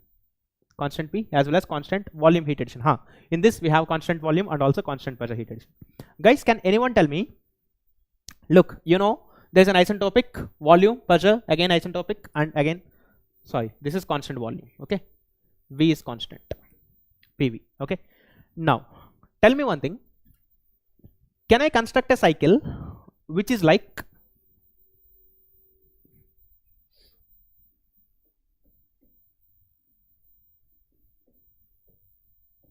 this? Can I construct a cycle like this? Constant pressure and constant volume. Same process, only cycle shape will change. That's it. Can I do this? First, instead of having constant volume first and constant pressure next, can I have constant pressure first and then constant volume?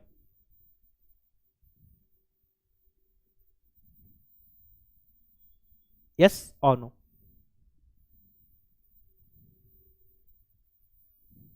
What is the drawback if I have like this? Have you ever thought? All of us know dual cycle is this, but what if I do this first and then constant volume next? What is the problem I'll face?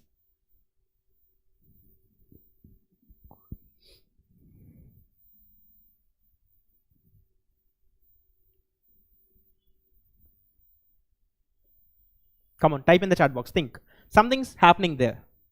Nothing is changing, but one thing is happening.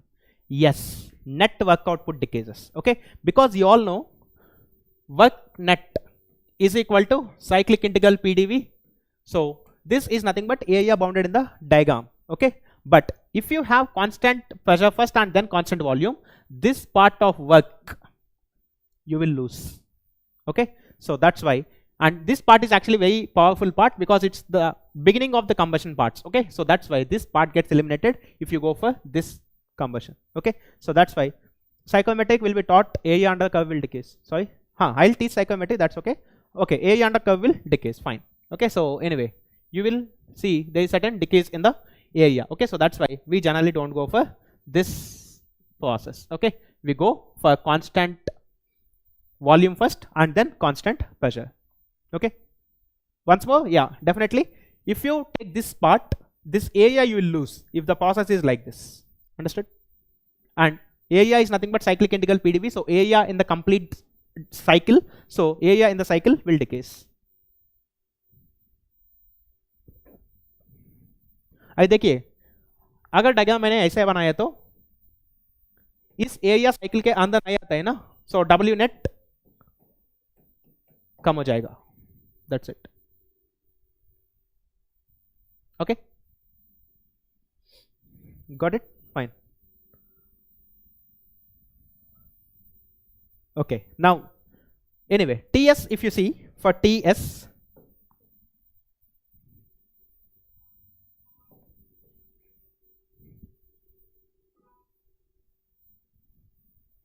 Ts, then clearly 1 to 2. Then first we have constant volume, then it goes steep so much, then this constant pressure goes little flat compared to this 4, and then constant volume. Okay, and these are isentropics. Then I would like to give you few quantities which could help you. Like combustion ratio is V1 by V2, you know, cutoff ratio V4 by V3. Then pressure ratio, we'll define something called pressure ratio, which is Rp, which is P3 by P2. Expansion ratio as usual V5 by V4. So these are the quantities. Okay, when this pressure ratio becomes 1, this P3 by P2 is 1, that means this line comes here and it matches diesel cycle.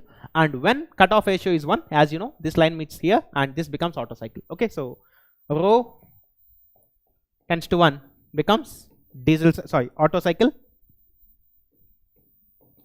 Otto cycle, and R tends to, no, not R, Rp tends to 1 gives you diesel cycle. That's it. Okay, so this gives you a diesel cycle.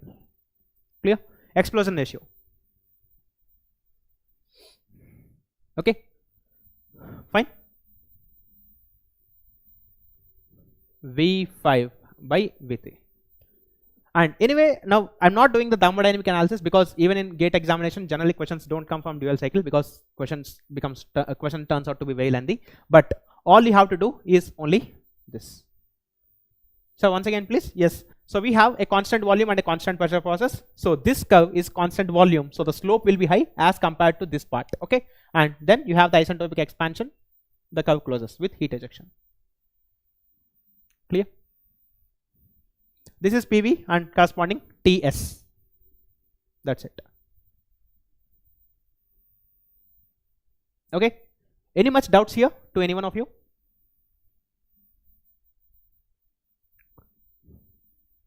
Nothing big. Okay. And if you want to calculate thermal efficiency, you know, thermal efficiency is equal to 1 minus QR by QS. So 1 minus heat rejection is happening only in one process, 4 to 5. So T5 minus T4 because it's constant volume, by heat addition is happening in two processes, constant volume plus constant pressure. That's what you have. Okay. Then using your PV power gamma, V equal to constant, using all these things, then you can simplify this process. Okay, you can convert T2 in terms of T1, then definitely T3, 4, this is 5. Sorry, yeah, this is 5. If not reversible, then definitely we have to calculate the entropy generations and all, like how you have done in basic thermodynamics. Okay, heat calculation करना पड़ेगा, हाँ ऐसा करना पड़ेगा ना.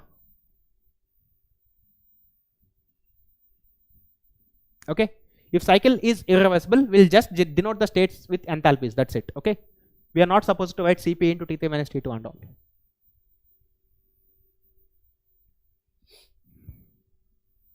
Okay, normally why TS diagrams are look more than PV and or else pH diagrams, we generally go for TS diagrams because entropy is point function, correct? So if entropy is point function, whereas if you see the process is reversible or irreversible, the same whatever the way you calculate, like for example if this is 1 and if this is 2, if it is reversible or irreversible, S2 minus S1 is always same. Okay, and so as the temperatures, there is no separate necessity to calculate heat transfers exactly. Okay, so these values are good enough. So you will connect these things with the help of your process. Okay, so this is isentropic, constant volume, pressure, you have this. So you will connect T2 in terms of T1, T3 in terms of T1, all these things. Okay, and you will write an expression for this. And normally if you see the performance, like for same combustion ratio, dual will be always in between diesel and Otto. So for same combustion ratio, you will see thermal efficiency of Otto is less, sorry, is greater than thermal efficiency of dual is greater than thermal efficiency of diesel actually here. Okay, and for same pressure ratio, for same peak pressure,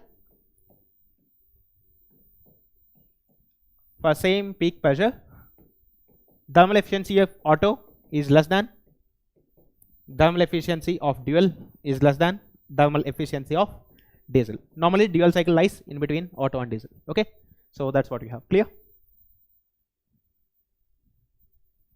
Okay, fine. So all of you, please type in the chat box. Is this clear? Sir, heat ejection 15 T1 nahi hoga sir. T5 minus T1. Heat ejection is like heat rejection is T5 minus T1. Correct. Sorry, this is 1 because 5 to 1 is heat ejection. Na? Yeah, 5 to 1 is heat ejection. Correct. So T5 minus T1. Yes. Okay. Automobile में किसका use करते हैं? Almost all diesel engines use this dual cycle. This one. Because practically what they do, normally if you see nowadays we have both injectors and also spark plugs. The reason is normally this is called the pilot injection, and here raising the pressure immediately, the cycle happens fast. Okay, that's it. You need not wait till the piston. Look, if you want to increase pressure in two different ways, one is due to compression because of compressing because of the piston movement, and one is because of explosion. Explosion will actually raise the pressure very fast compared to compression. If you want to raise this 0.2 to this particular pressure, you have to wait till the piston moves here. Okay, so that's why number of cycles and all at high RPM engines. Okay, so this cycle is generally used. Yes, Fortuner is one it has, and also in Tata I think I think Nexus, no, not Nexus. I think one more vehicle I have recently seen that also has this dual cycle. Generally, all diesels they operate on this.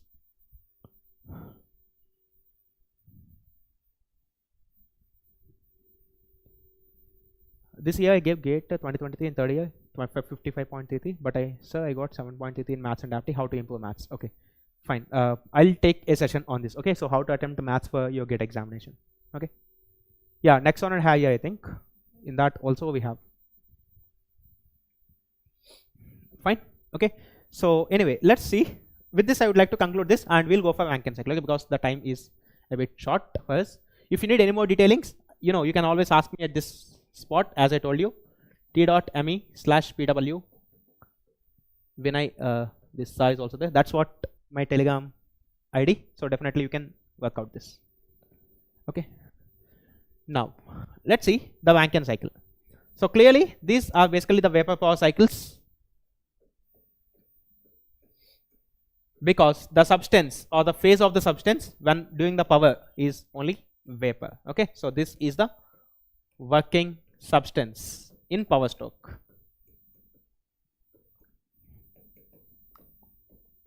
Working substance in power stroke actually. Okay, so this is the working substance in power stroke.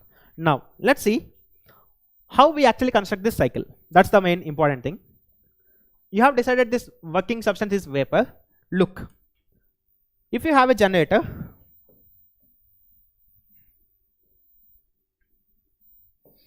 this is generator. Okay, now this generator has got one shaft. Definitely this generator has got one shaft. Okay, so this is generator shaft. Now you all know how actually electricity gets generated. If you rotate this shaft at some angular velocity, now inside this generator we have some magnetic coils, so that there is a magnetic field, and as per this Lenz's law, whenever you cut a constant magnetic flux, then current gets generated in the inductors. Okay, so fine. Anyway, we are not going into details much, but like how the power gets generated in this generators actually. Normally you have a magnetic windings around, and if there is a constant magnetic field, and if you cut the magnetic field, constant magnetic field, using an electric conductor, then definitely current start flowing in this. Okay, so that's how we actually have this principle of generators. But anyway, in mechanical point of view, this shaft of the generator has to be rotated continuously. In normally in olden days also, I think even now, if you see, when you do any lighting and all for any festivals or your weddings and all, the generator will be actually operated with the help of a fuel. Normally you will be running an engine. So this engine shaft will be coupled to the generator shaft, and that's how this shaft is made to rotate. You might have seen. Okay, now In actual case, in case of power plants, what happens is, for continuous rotation of this shaft, we take help of one device, which is actually the turbine. So you know, turbine actually produce continuous rotation, will produce continuous rotation, and this both turbine shaft and generator shaft are coupled together with the help of a coupling.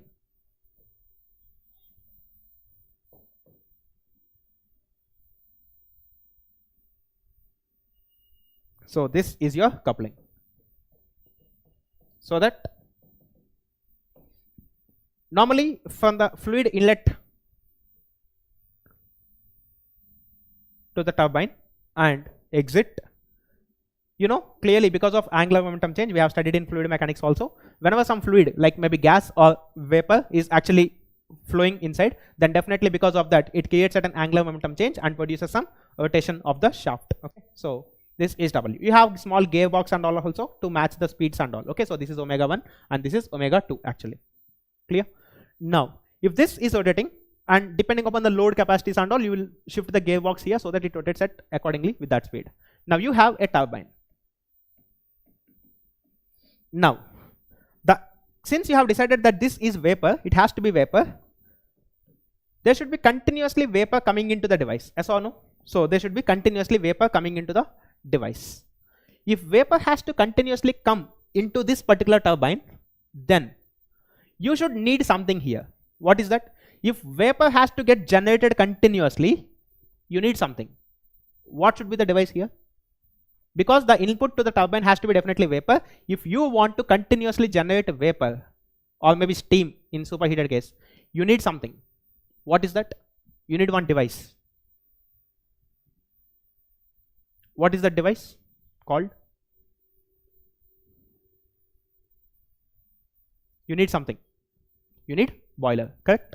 So definitely you will have to have a boiler here.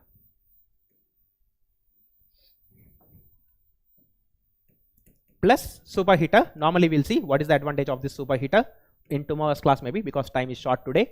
So superheater, boiler plus superheater combination has to be there. Now boiler, the main story of boiler is actually converting water to steam, okay, or water to vapor actually. For this boiler, definitely there should be continuous supply of water, correct? There should be continuous supply of water, means pumping of water should definitely happen continuously. So to continuously pump water into the boiler, you need some device here. What is that? To continuously pump fluid water into this boiler, because this boiler generates this water to vapor. We know boiling is the phenomenon of converting liquid to vapor.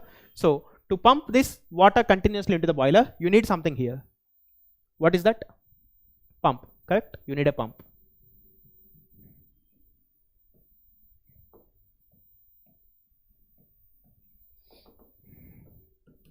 Frankly speaking, this is good enough to run the power plant actually, if you have a good water source.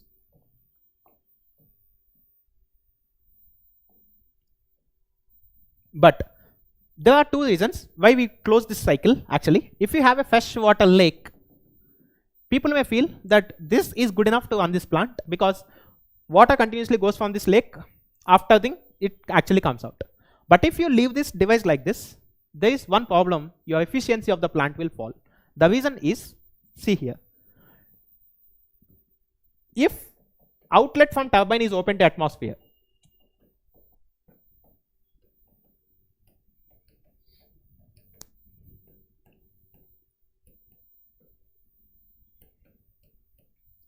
if outlet from turbine is open to atmosphere, definitely the outlet pressure is 1 atm. Okay, so P exit is 1 atm, and clearly the outcome from the turbine will also be some liquid vapor mixture. So T saturation corresponding to 1 atm is 100 degrees Celsius, which is 373 Kelvin, which means the steam is still hot by the time it's coming out. Okay, are we starting power plant? Yes. Okay, this is a Rankine cycle. Clear? So this is what we have. Now normally if you take turbine, you might have seen in basic thermodynamics in few questions. Right now I'm just taking it for granted that you know, because in basic thermodynamics I think Shivam sir might have already taken you through this. If you have TS diagram, you know how this dome comes. This should be little straight and this should be flat. Okay. Now, let's say some expansion is taking place. This is inlet to the turbine and this is outlet to the turbine. Okay.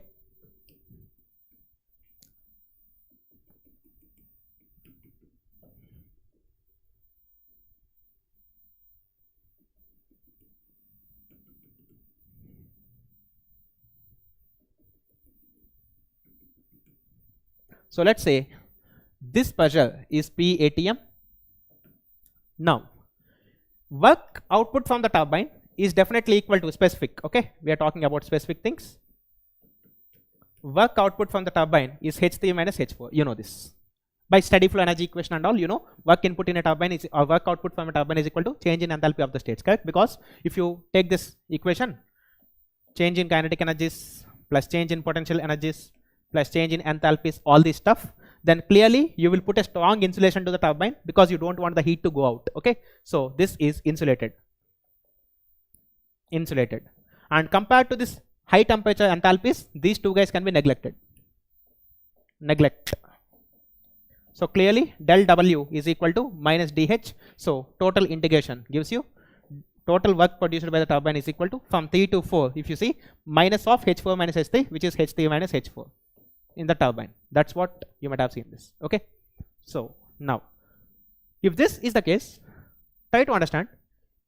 If this is H4, this expansion in the turbine is isentropic. If you, let me delete this 4 here for some time. Now let's see, out of these 2 points, clearly you are putting so much of effort to generate turbine work. So your intention is always to maximize the turbine work. Okay, so H3 to H4. Now your job is, H3 is anyhow decided on this top. Now H4, if H4 is as low as possible, then this work done by the turbine will be as high as possible. Correct? So to keep this H4 as low as possible, this is atmospheric pressure and this is isentropic process. Clearly, instead of stopping this at 4, you want to bring this at 4 dash. But this expansion in the turbine is isentropic. If you are bringing from 4 to 4 dash, this pressure should fall from P ATM to something less than P ATM. Yes or no? Means my intention is to tell you the exit point of this turbine has to be at a pressure which is less than the atmospheric pressure. Is this clear to all of you? Yes or no? Because of this understanding.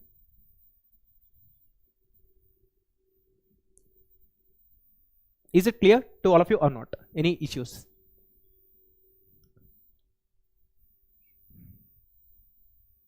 Okay, and you know one more thing, saturation pressures are functions of saturation temperatures, or maybe you can write Tsat is equal to function of Psat. If temperature has to be low, if pressure is coming low, then temperature will also be low. That means the exit conditions, normally if you see, the exit conditions of the turbine has to be at a temperature which is lower than atmospheric temperature. Now the reason for this is, you can see because of this, and T saturation is function of P saturation. Correct? Now one thing can understand, coming to this phase temperature and this phase temperature, if you want to expand your steam from high pressure to low pressure as possible corresponding to this pressure, then temperature will also be low. The advantage from this is, as per your efficiency from second law of thermodynamics, because here the process is, in tomorrow's class I will show you what is this mean temperature of heat addition. This TL decrease will actually create some increase in this thermal efficiency. Correct? And the main advantage of doing this is because this turbine will produce maximum amount of work until you keep this P saturation very low, which means this T saturation very low. This means efficiency is actually increasing. Okay, so therefore instead of leaving it to atmosphere, we want a device which operates at a pressure less than the atmospheric pressure, and this loop has to get connected. Here it is steam. See, here it is steam. I'm eliminating this water. Now you know, you have enough clarity why you should not leave it to atmosphere. You should try to decrease it to a pressure more than atmosphere. Less than atmosphere, so that this work done by the turbine is maximum.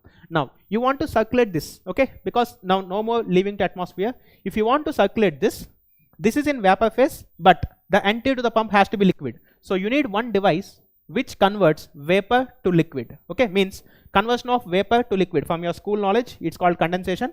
So the device which do condensation is called condenser. That's it. Okay, so in condenser, because of heat loss to the tubes, normally condensers are like heat exchangers. Okay, so if you see this just a minute, sorry, something happened.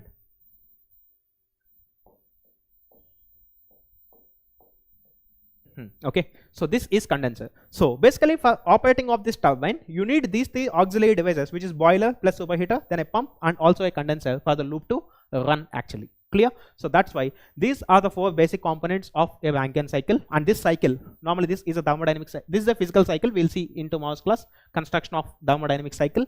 So these are the four devices which we need if you want to run a vapor power plant actually. Okay, so boiler, pump, condenser, turbine. Then later stages we'll see to increase the efficiency of the plant, we'll put something called again feed pumps, feed water heaters, all these auxiliaries we'll put in. Maybe in tomorrow's class we'll discuss if time permits. Even if time don't permits, we'll discuss. Okay, because regeneration is a very important concept. So we'll have some feed water heaters and all as auxiliary units, but these are the main units for the operating of a vapor power plant. Okay, it's not like mugging up, there is one pump, there is one boiler. Why they should be pump? Why they should be boiler? These questions has to be answered, and these are the reasons why you have such a cycle. And now we'll see in mathematical and conversion from TS diagrams, PV diagrams, all these things, we will see how to analyze this cycle. So is this clear to all of you? Did you all understand? Get the basic idea of how a Rankine cycle is getting generated? Okay. The only thing you need is actually this turbine, but to make this turbine run, you need these many devices.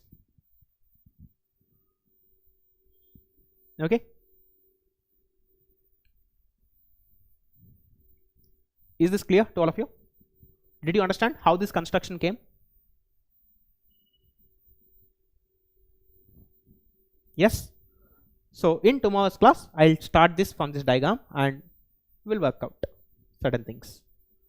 Okay, so tomorrow's class will be slightly hectic, but it's okay. Yeah, we'll deal with that. Are you all understanding what I'm teaching you? Are you all understanding logic? Let's have some quick revision of what we have learned today. So if you see, we have started analyzing this diesel cycle, then we have done bit of maths, then using L'Hospital rule I have shown you when this O is tending to 1, this cycle gets converted to Otto cycle. That's what we have seen. And also when cutoff increases, thermal efficiency of this cycle will decrease. That's what I have shown you using this PV, this entropy defense, and also physically I have explained you. Basically if you extend this combustion for a long time, this flame will actually follow this piston instead of hitting this piston. Okay, so power stroke won't be effective in that case.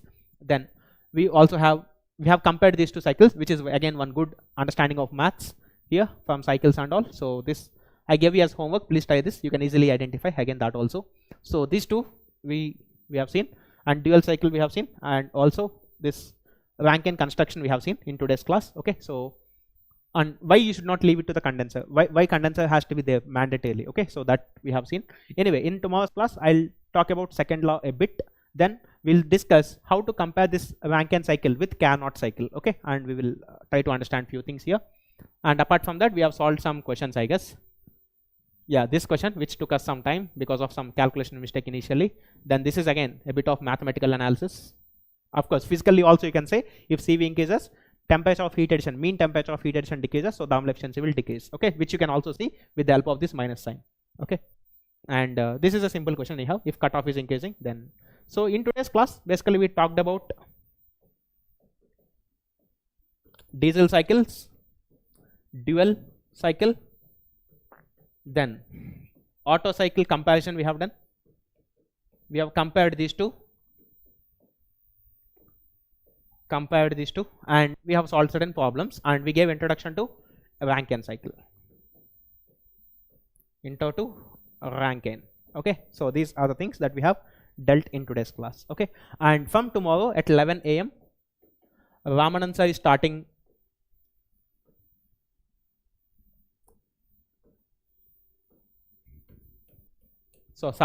again machine design. So please again focus on machine design. Okay, because machine design is also one such subject where, of course, Sir have already taught you strength of materials, so just application of that, like how I am teaching applied thermodynamics. Similarly, it is just an application of strength of materials.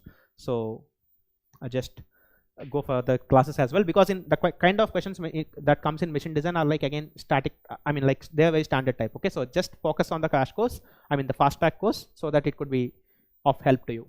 Okay, so you'll easily get marks in machine design and also in applied thermodynamics subjects like this. Okay, so don't miss the sessions. So at 11 AM tomorrow, so I is starting the class. So all of you please do attend without missing the sessions. Okay, and anyway, like if you want to get in touch with me, you can join this Telegram group actually.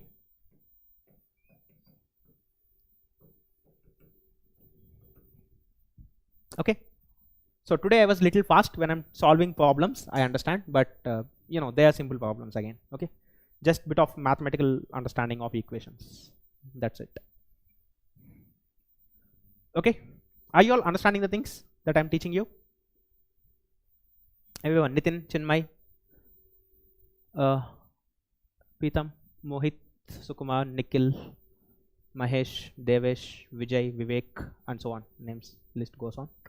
But yeah, only one thing I believed all my life is never mug up anything, learn with logic. Okay, that's what I'll try to tell you. Fine. Okay, so we'll meet again tomorrow at 4 PM.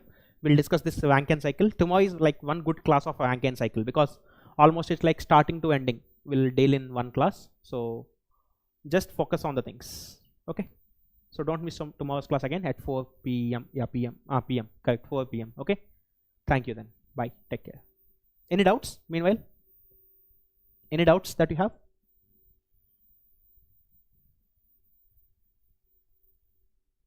Nothing? Okay. All fine. Fine then. Take care. Thank you all. Bye.